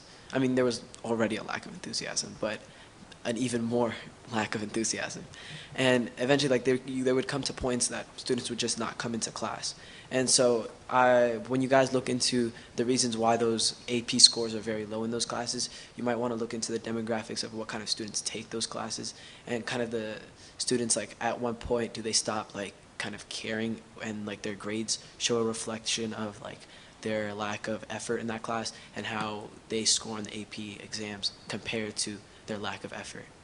Another thing that I wanted to ask was how, like, the honors programs in the middle schools, I know, especially in math, you guys start off your honors programs in 6th grade, and you move on from there, but you start with pre-algebra in 6th grade, algebra 1 in 2nd grade, in 7th grade, and algebra 2 in 8th grade. But as you said that they're being tested on grades 6 to 8 and curriculums from 6 to 8. And so how are these students who are taking high school level courses being prepared for middle school level exams and middle school level testing? And how are similarly high school students who are advanced already being prepared for high school level courses when they're already taking, like, freshmen? I know some freshmen are taking geometry too. Geometry, and that's a junior year class. Or some sophomores are taking pre-calc, and that's sometimes students take that as a senior year or a junior year. And so those are higher end classes that students are taking during their underclassmen years. And so how are how are teachers preparing students to take these testings while they're also in these high level curriculums? I just wanted to know, this was out of curiosity, how are students being, what's being implemented to help students during their transition years, as you stated, like that 2nd and 3rd grade year, that 5th to 6th grade, 6th to 7th grade, and then that 8th to 9th grade year, when they're sort of like entering a new phase in their life, like testing to the 3rd grade, or to 6th grade when they go to middle school, or to a new school when they go to Liberty or Roosevelt. And so how are students being given more opportunities other than in those situations and circumstances in order to help them when time comes to testing? Do you guys offer after school programs or after school courses to help students prepare for these tests or whatnot? Yeah, that's all. Thank you. Oh, those were harder than everybody else's. I'll just have a few. All right. when you were talking about the different blueprints on the NJSLAs, the two different varieties of the tests, how is that? Is that randomized, I assume? And is it randomized by student or by classroom or? By district. So So by grade, whatever the grade is, the assessments come in and they're randomly distributed, yes? So is it the case that let's say if one particular school has 4 third grades, is it the case that each of those 4 third grades would have the same form, or one third grade might have one, might have the other, or within the same classroom, different kids might have It could be different different forms Could in a be any different of it. classroom, different school, different grade. But they don't let you know that when they give you the test results, so you can't break out that design effect on the results. Thanks, New Jersey. That's great. What else is new? Agree completely about the reading specialists. I think that's a big change that I think we'll see some benefit from down the road, and the academic intervention in the middle schools. I do wish we could have done that for 7th and 8th, hopefully this coming year. Guided. When you're talking about guided math as something that exists, is that similar, sort of a modern version to the IPI that I had when I was in school, where you would get your individual workbook and work through it at your own pace? No, it would be based on the data, the student performance. A teacher could pull a group, and then they could work on specific strategies or skills with Okay. that group. Gotcha. And I think, are our kids who are taking advanced math in the middle school, so if you're taking Algebra 1, Algebra 2, Geometry as a 6th, 7th, 8th grader, you're not taking the 6th, 7th, and 8th grade NJSLAs, right?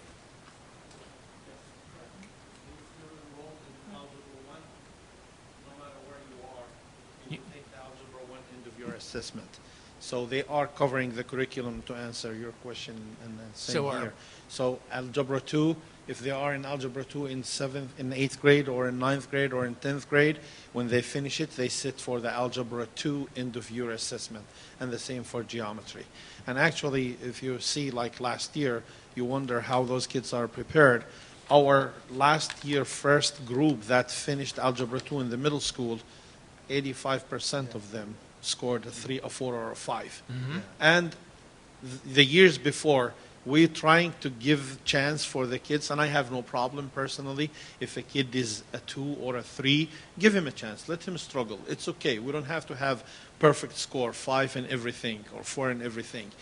The years before, when it was like the kids that the placement was a little bit strict, we had like 100%, 98% of the kids that took the Algebra 1 or the Algebra 2 in the middle school got a 5 or a 4. So they're more than prepared, and they're ready, and the first group that is taking that will take a course beyond BC Calculus before they finish our high school in a couple of years. So, yes. That's great. The flip side, obviously, is that our middle school math scores, our middle school math test takers, we're excluding the best math students in the schools from taking those tests, which, it's just one more reason those test numbers aren't really reflective of what's necessarily I'd happening. rather invest on the students who are Absolutely. struggling and prepare them and have them more ready to come and take the Algebra 2. And I don't want to put a limit on how much the students can achieve. And if they're ready to take the course, why not? So, Absolutely. And just to go back and just like elaborate a little bit on the new math program. This new math program was selected by the teachers. The teachers are invested in it, and they did all the work almost, and nothing was done. Here is the program, take it or leave it.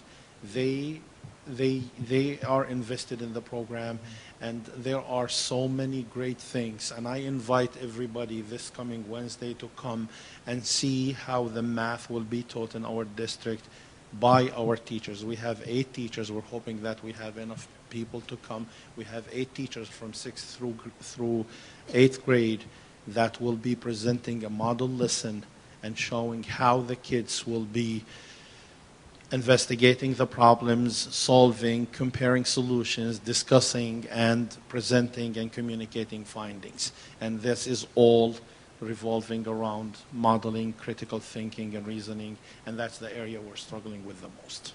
So, Great. I think I just had a couple of others.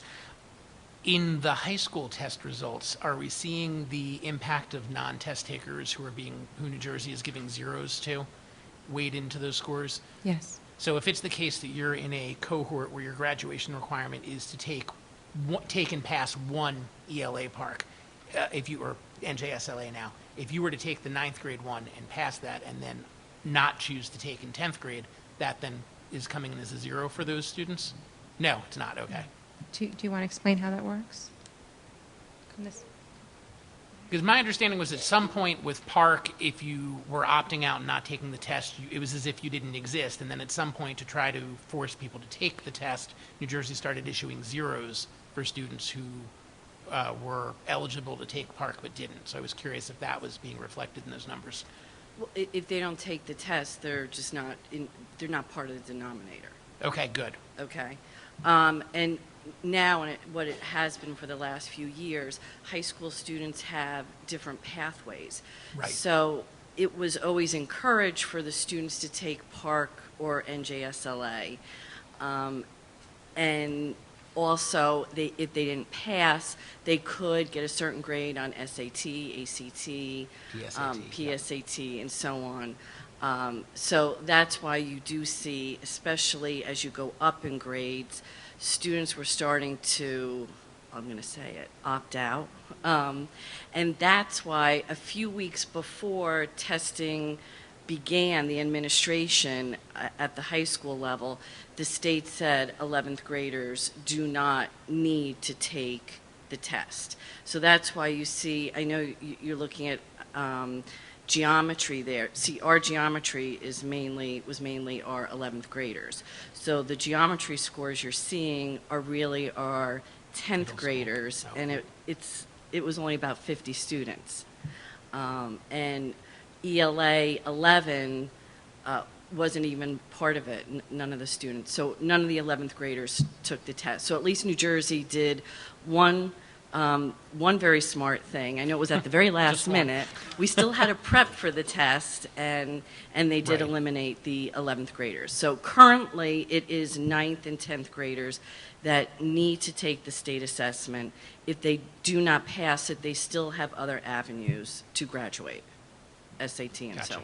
And if they don't take it, they're not lowering the scores that are shown there. Correct. They're not part of the denominator. Gotcha. And I'm sorry, did you have something? Because I had one more thing myself. No, go ahead. So my last question is there, and this is testing related as well, is there any sort of mid-year, I guess there is, well, maybe even the spring data, is there MAP data that we could get after the next round of MAP in the spring, looking at the middle school math programs that might let us do sort of a quicker check than waiting for the next round of NJSLA to come in to see if the new math program and the new materials and the new approaches and academic supports and everything else are having an impact?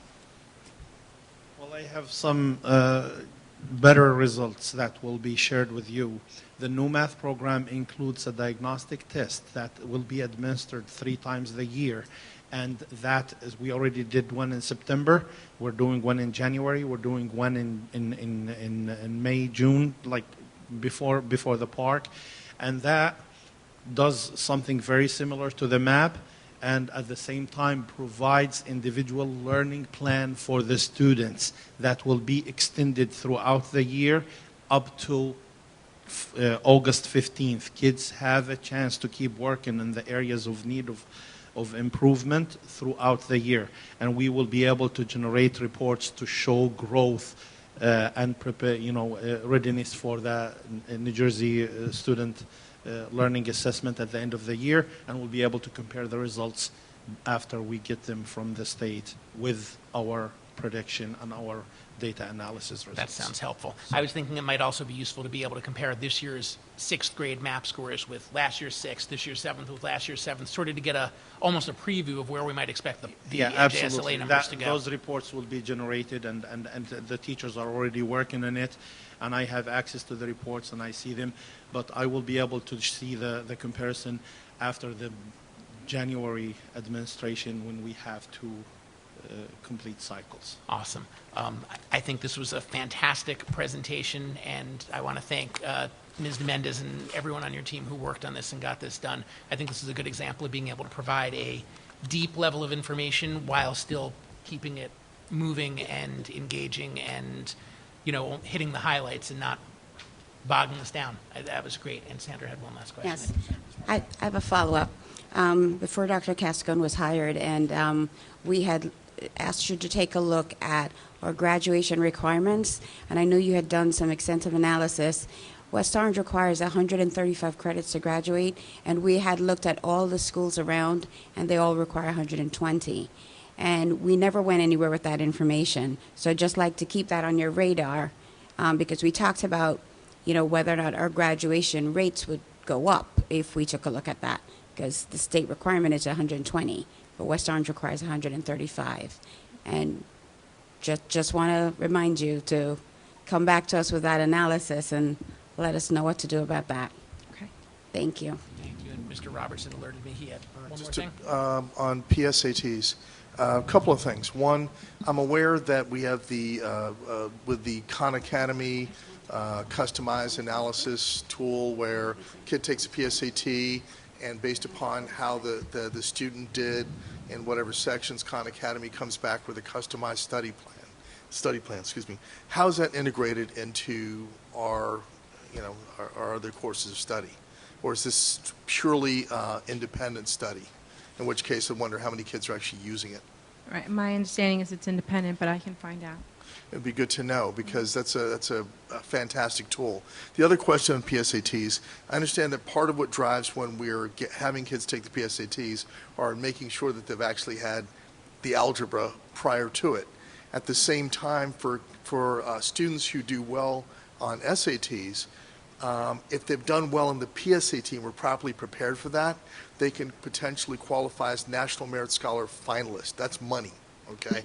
If they don't do well in the PSATs and do well in the SATs, they become semi-finalists. So one of the things that Mr. Moore had mentioned about 2 years ago is the idea of 1 for data and 2 for practice, possibly looking at the new PSAT 8, making it available.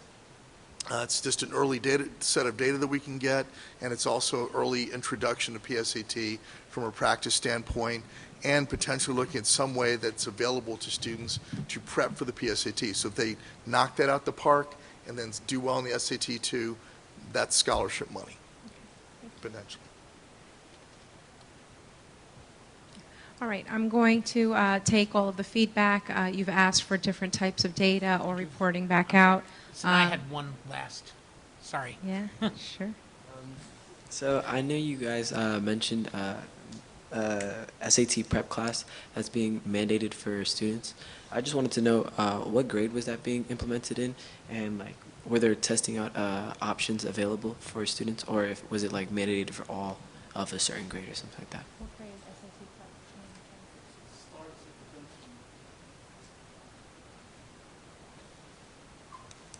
It's open to all students in the high school, and the students, it depends on the course of enrollment in math and language arts in particular, and it varies. Some of them could take it as early as freshman year, but if they don't have the Algebra 1 and the Algebra 2, it's kind of it's not beneficial as well as if they have those courses. So we have students from freshman, sophomore, and junior year taking it, and it depends on their schedule, and they're given options when to take it. But of course, the earlier, the better. It's a preparation, it's a practice, and just being exposed to the structure of the test and being able to, we purchase the book and we cover a couple of those tests in the class with the students, both in math and language art, and the kids keep the books and they have access for them to practice.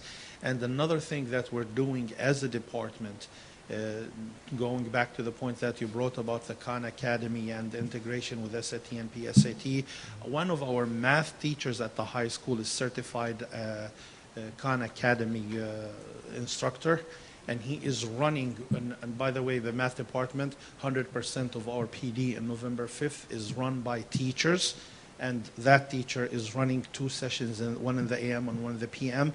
A lot of teachers want to integrate that in their math classes and give the kids opportunities to be exposed to how they can utilize these resources like Khan Academy. And he has 15 teachers in the morning and 15 teachers in the afternoon registered for that workshop. And there are other teachers, actually, some of them might be sitting here, running other technology workshops in November 5th for the math department, 6 through 12. So we are doing a lot of initiatives, and I think we can talk for many hours. It's awesome. And, you know, so. Thank you. Thank you. Thank you very much.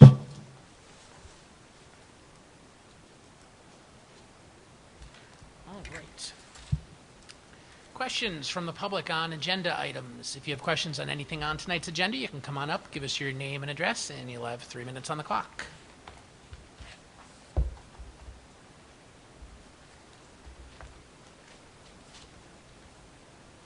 Susan Duarte, 14 Coing Place.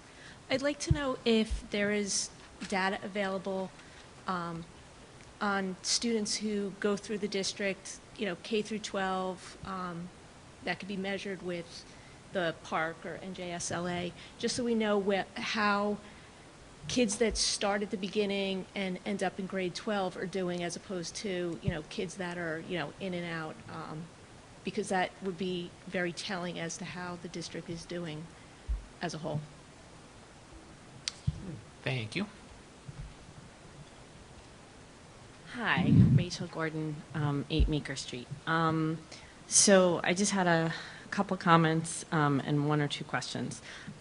Just wanted to say, so impressed with the student liaisons, and I think that's a fabulous addition, and I think we should continue it because I think they've really added a lot to the discussion. And in fact, Sinai had a question that I had about the SAT, so that took that because it was one of the things I was going to ask.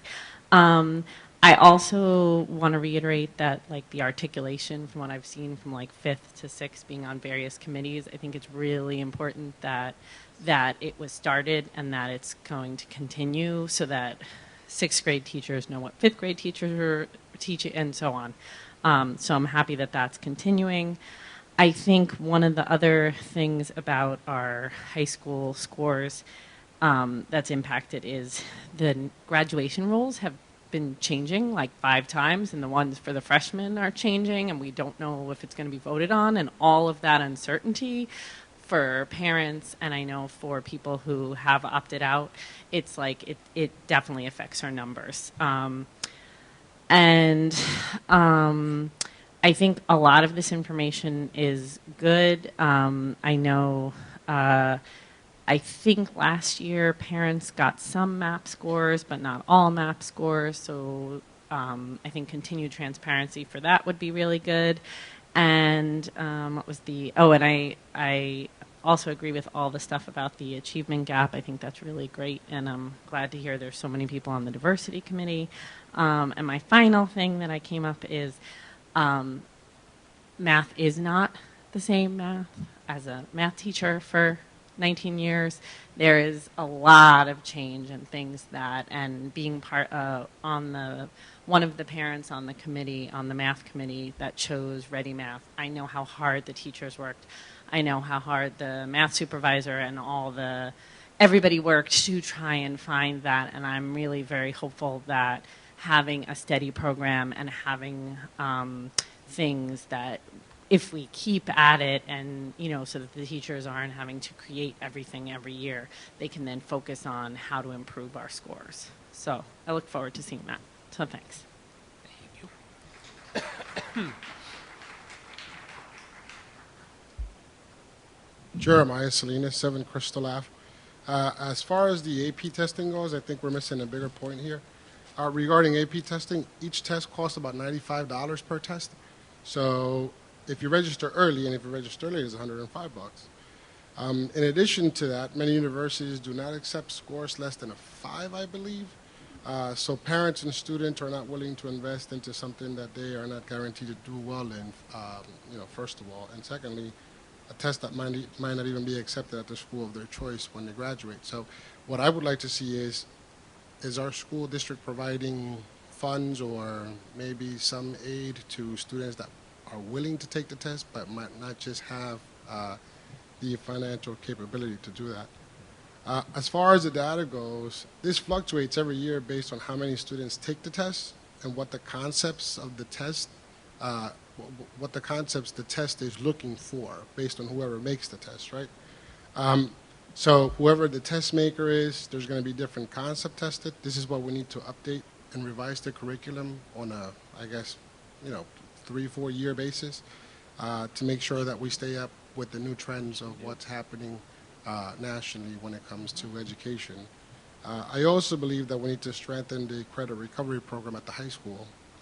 See if we can provide more opportunities for the students that are at the bottom of that 80%, because we keep talking about the kids that are in the middle and we keep talking about the kids that are doing well, right? But there we also have kids that need a little bit more support in that sense. So my question is, are we looking to strengthen what we already have as a summer credit recovery program here at the high school? Thank you. Thank you. Anyone further on agenda items?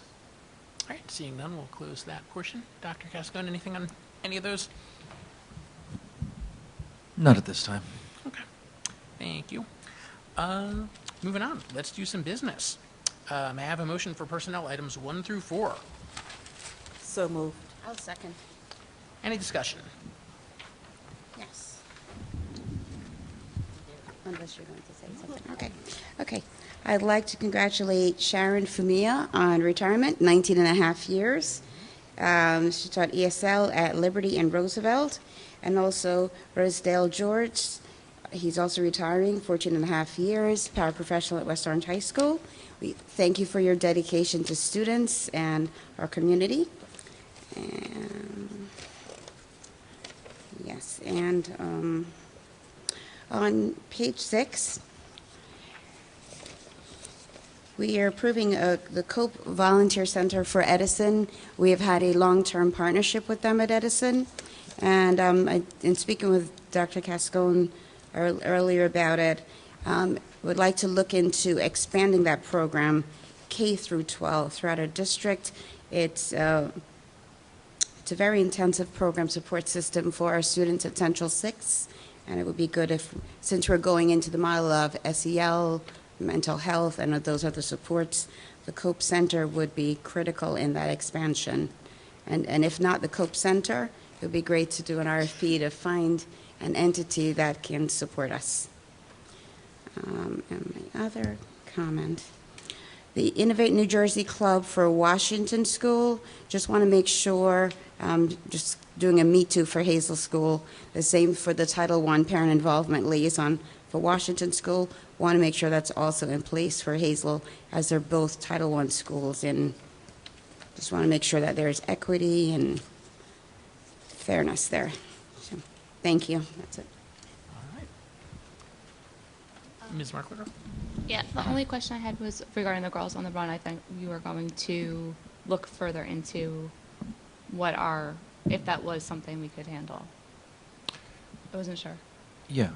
So my understanding is that, while it's run in multiple schools, and there are schools where it's run strictly on a volunteer basis, and in the schools that are on the agenda, those principals are using their discretionary funding to compensate staff members to serve as advisors of the club.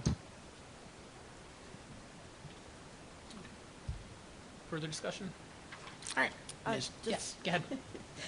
Okay, I see that we're doing academic literacy learning for second language parents, and I know that the library is also doing something similar.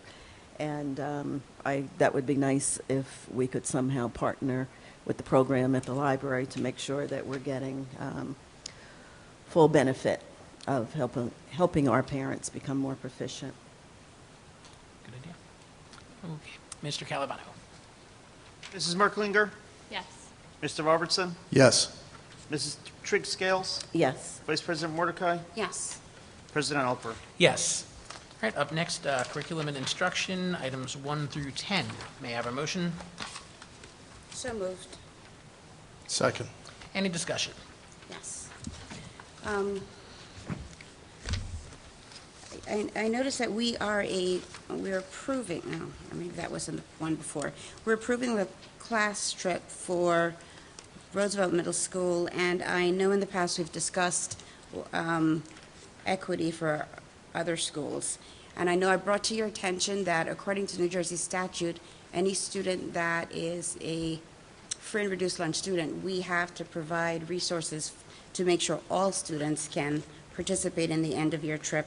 I just want to find out if you've investigated that, because we're approving Roosevelt but not Liberty. So just want to make sure that that is at the forefront of our discussion. Yeah, I think we approved it 2 weeks ago, right? October 7th? Just want to make sure that in approving this, that we are taking into consideration the free and reduced lunch students.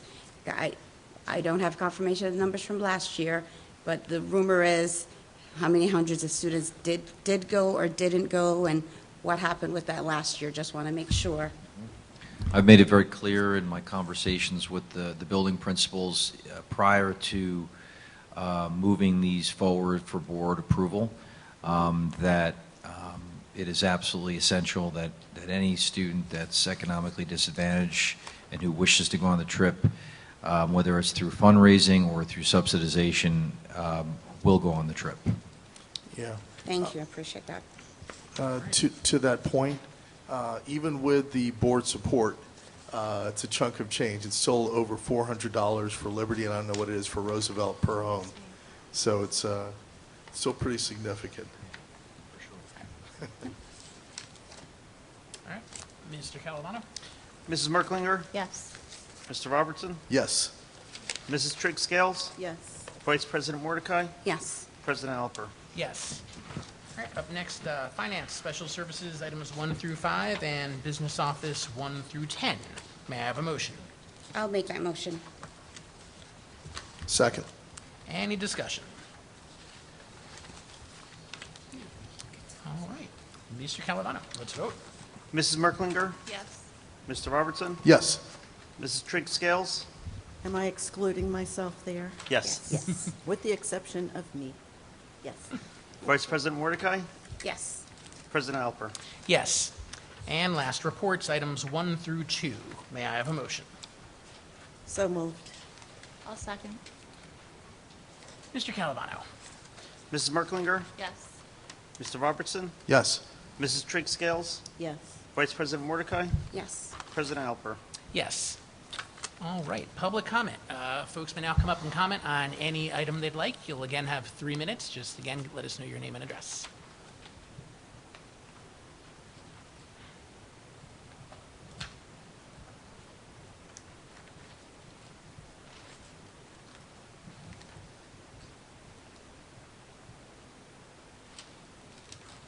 Jeremiah Salinas, 7 Crystal Ave.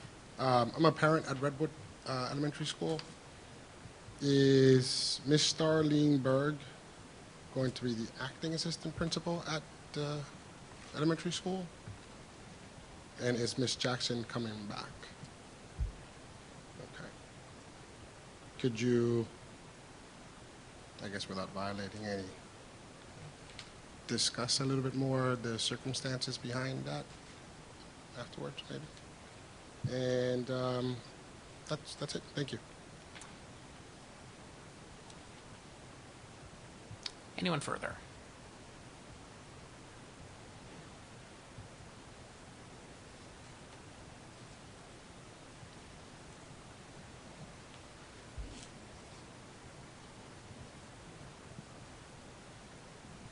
Hi, good evening. I'm Patty Richardson. I'm an ELA teacher at Liberty Middle School. And I just wanted to come and publicly say that I am extremely proud of being an educator at Liberty Middle School. I know that we have received an exorbitant amount of negative press with regards to the dress code, but I am here to tell you that my colleagues in the back, and some of them had to leave because they have long distances to drive, we are a phenomenal staff. We support our students. Be whoever you want, wear whatever you want, but at the same time, we cannot make anyone feel uncomfortable. Middle school is a challenge. It is not elementary, it is not high school. We are dealing with children who have so many needs. And to be in that place every day, making decisions, it's a astronomical feat every day. But I have to tell you, my principal, Heidi Brotzman, They are phenomenal individuals who will always put their students first. Always put their students first. And I should remind you that almost a year ago, November, we had Snowmageddon. And my principal was responsible for notifying practically the entire country as to what was going on because of his Twitter feed. Yep. And we had a phenomenal staff, a phenomenal district of teachers who took these children and kept them safe. And I am so incredibly proud of the people that I work with on a daily basis. They are my extended family, and I would do anything for them. And I wanted to publicly come out and say that I am proud to be a Liberty Middle School teacher, and we work really hard. And I don't think we get the credit that we so deserve, and walk a mile in our shoes, because it's not easy, especially in 2019. Thank you. Thank you.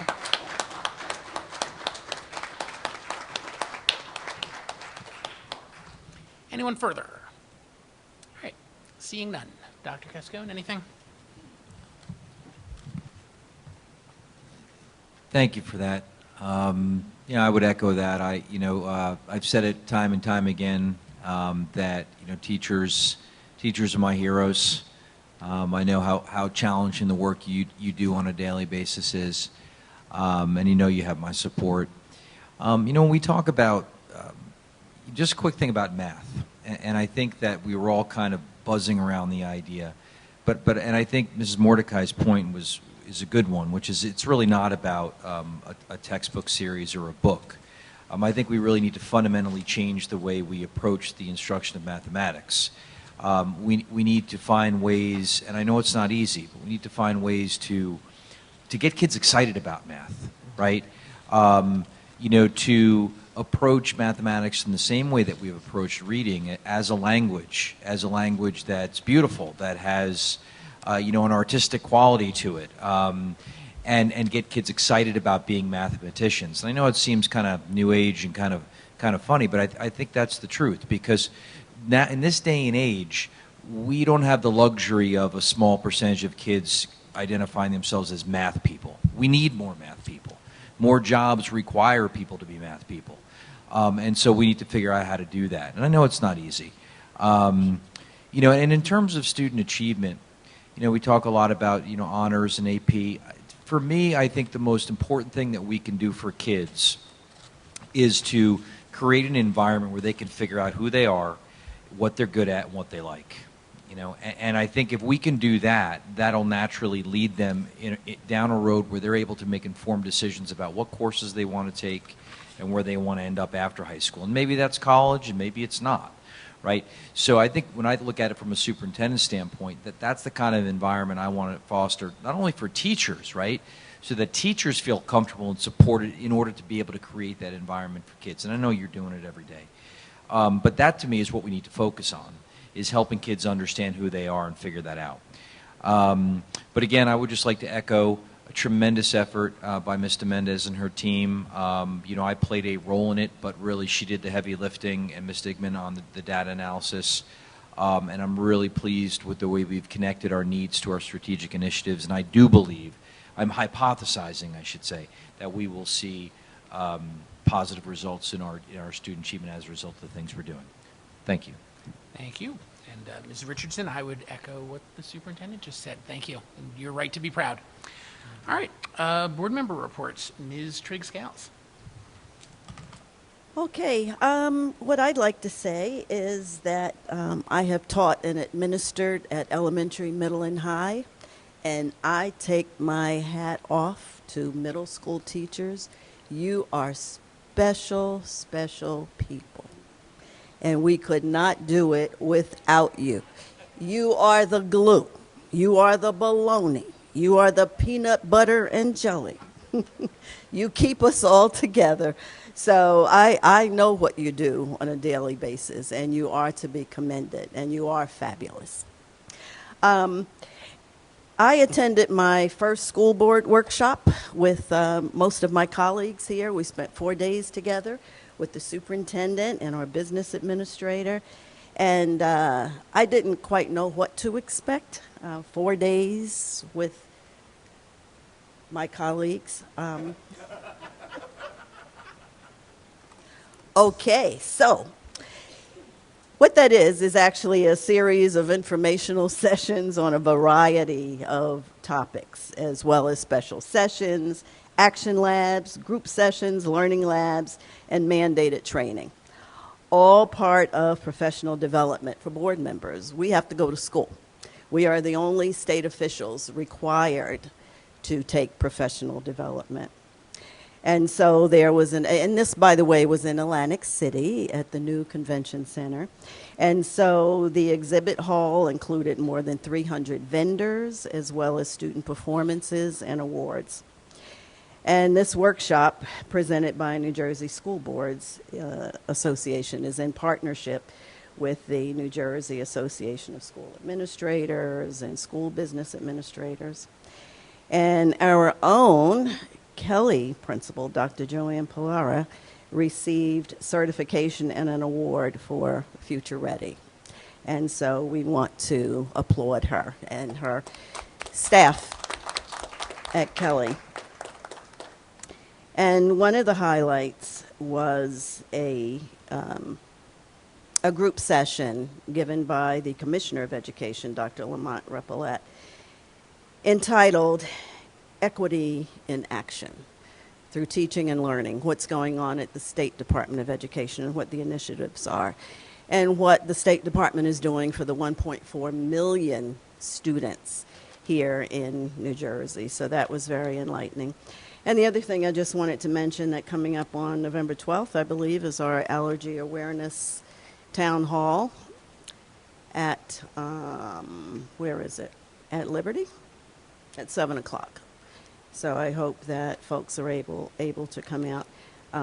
Special meeting for me. I've been aware of allergies my whole life, and so I'm really happy that the district is taking this step to address what is much more than an inconvenience for a person who suffers from allergies. And it's something that's really important because in some cases it can be life-threatening. So I applaud the superintendent for setting up this town hall. So thank you. All right, Ms. Mordecai. Sure. Thank you. I had the opportunity of also attending the workshop for New Jersey School Boards with my colleagues. And as Ms. Triggscale said, it was 4 days, lots and lots of courses, 345 courses, 9,000 people, most of them Board of Ed members. So you can imagine what that's like. But it was my last workshop as a Board of Ed member. So it was a little sad running into all the people that I've served on committees with across various counties and across the state. So that was a little sad. But I still took classes, even though it's my last year. And I have a handout that I brought back about CT that I will give to you, Dr. Cascone. But it was really nice to see everybody there, and I'm so glad that my colleagues were able to make it. I also learned a lot about labor and costing out the agreement. I haven't taken that course in a couple of years, so I made sure I did my refresher. I took a course in January with Mr. Mendez and Mr. Alper, but this was something slightly different. So it was really, really, really good to run around the exhibit hall and pick up all the stuff that I picked up, including school bus information, which I'll give to John, and oh yeah, I picked up quite a lot. But I have to say that I'm very pleased that almost every year that I go, a lot of the exhibits I can say that West Orange is already doing it, and a lot of it we got from school boards, including the Future Ready information, the Steam Tank Challenge, the Sustainable Jersey for Schools. We were one of the first schools that participated in the Green Schools Leadership Institute, which is now Sustainable Jersey for Schools. So it's a very proud moment to run up and down the aisles and say, wait a minute, we have Phoenix Advisors, we have this, we have that. So it's not a whole lot left to do in West Orange because we are doing it all. We just may call it something different. So, and that's what I found out with the CT information that I got. We're doing pretty much everything except cosmetology. We just have to make sure that we get it certified so that we don't have 0% on the report next year. But it's a matter of, I guess, reporting and naming our classes. For instance, our Food for Fitness and our International Foods, Food for Fitness A and B and International Foods A and B, if we just call that culinary arts, it goes a long way. So just a little adjustment to be made to some of our courses. But I had a good time, you know, running up and down and collecting all the freebies that they give out, all the lunch bags. So my sons are happy with the bottles and everything else I collected. But learned a lot at workshop, a lot about equity, Equity Plus, to add on to what I already know. And since we're going in that direction in the district, it's a lot of good information to implement come next year when you roll out the goals. So that's great. Thank you. Mr. Robertson. First, I just want to say I could not be more proud or feel more blessed to be a Liberty parent. Thank you all. You have helped to raise my kids, okay? First my son, now my daughter, and you've helped my kids to grow academically, social, emotionally, athletically, in just every way, and I've just been ecstatic. I couldn't imagine Joelle or Jared going anywhere else, and I love you. Thank you. Couple things. Make sure that I know I'm going to be going Saturday night to our high school's play, the Shakespeare's long lost first play. So hope everybody else is going to come out for that too. It's Thursday, Friday, and Saturday, right? Yep. 7 p.m. each time. Matinee, and there's a matinee? No matinee, no matinee. Okay. The seniors are on Wednesday. Okay. But looking forward to that. I too, I really enjoyed hanging out with my colleagues at school boards, and really, I'm not going to talk about all the groups and stuff I went to, but the highlight for me really was Dr. Repillette's presentation and talking about opportunity and access and fairness is really the core of equity, and it was just really very inspiring. I also enjoyed, I got to hang out with the CEOs for New Jersey's Girl Scouts, as they were talking about how they're trying to partner with public schools, and that was a lot of fun. It was wonderful, and I enjoyed the dinner too. We did also ended up talking about equity with Bill Dela Cruz, and that was really inspiring. And it was talking about deconstructing bias and just giving some different insights into equity and kind of going beyond our how we normally conceive of it. Want to give a shout out to Coach Grant and the football coaches, the football team. Boy, it was a lot of fun just watching the game on Friday. And when I'm thinking about it, our team, I believe, has scored more this year than we did the last 2 to 3 years combined. And I just want to say that they've done a phenomenal job. Our boys are doing a phenomenal job. Our trainers are doing a phenomenal job. And everyone, it's just been a really spectacular year. Yeah, that was sweet, 39-0. Yeah. We were scoring so much, we almost got penalized for scoring too much. It was great. Anyway, thank you, and it's been a lot of fun this past week. All right. Ms. Merklinger.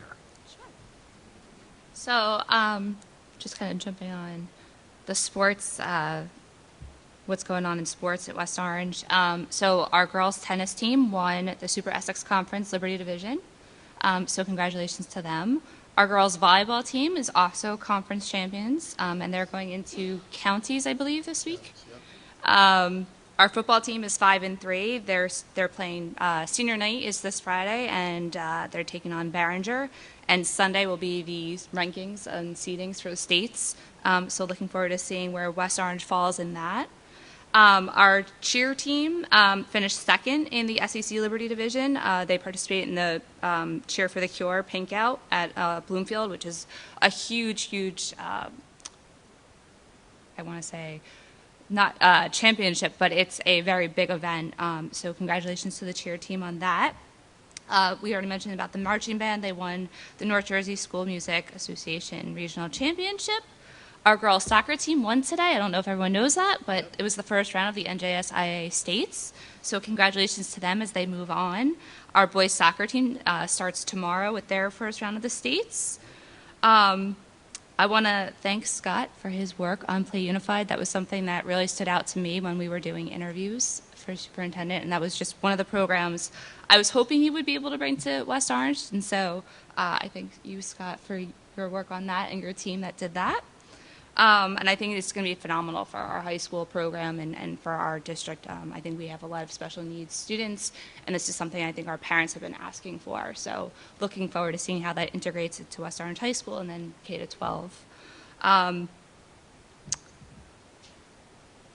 Let's see what else. Oh, and of course, I will have to congratulate Mr. Moore. I'm fortunate enough to be able to call him a friend outside of the school district. So congratulations to him on being Administrator of the Year. And with that, we have Halloween coming up. So I just wanted to read something that I thought was really interesting and thought-provoking. It says, with Halloween upon us, please keep in mind a lot of little people will be visiting your home. Be accepting. The child who is grabbing more than one piece of candy may have poor fine motor skills. The child who takes forever to pick out one piece of candy may have more motor planning issues than you're aware of. The child who does not say trick or treat or thank you may be nonverbal. The child who looks disappointed when they see your bowl might have an allergy. The child who isn't wearing a costume at all might have a sensory issue or autism. Be nice, be patient, it's everyone's Halloween. So I just thought that was something just to keep in mind as we go into Halloween this week. Very nice. And be careful with your pets at Halloween, right? Yes. And stay dry. Yeah, so workshop, along with everyone else, went to a lot of really good sessions. A couple on technology integration, which I thought were fantastic. Social emotional learning, CTE, changing the culture of your board, creating an inclusive district for LGBTQ plus students with Shannon Cuddle, our friend on the Maplewood South Orange School Board. That was a really good session. I've got some good notes and some stickers for people from that one. And one on promoting meaningful civil engagement through your students and staff, which I thought was pretty interesting too. So that was definitely worthwhile. Before that, before we left the week before, there was Broadway night here, and I know Dr. Cascone was at Broadway night. I'm not sure if any of my fellow board members were, but I think you might have left beforehand, but those of us who stayed for the whole thing found out that our tech audio person here, Lauren, has an amazing singing voice when she sang a duo with the Glee Club director, and it was pretty awesome. So I had to call that out a little bit. I'm sorry. Oh yeah, she can sing it. And I think that's all I've got. So that's a full lid. Our next special meeting is tomorrow, 6:30 p.m. at the Administration Building. Our next regular meeting, right here as usual, 8 p.m. November 18th. And with that, we're adjourned. Have a good night. Good night.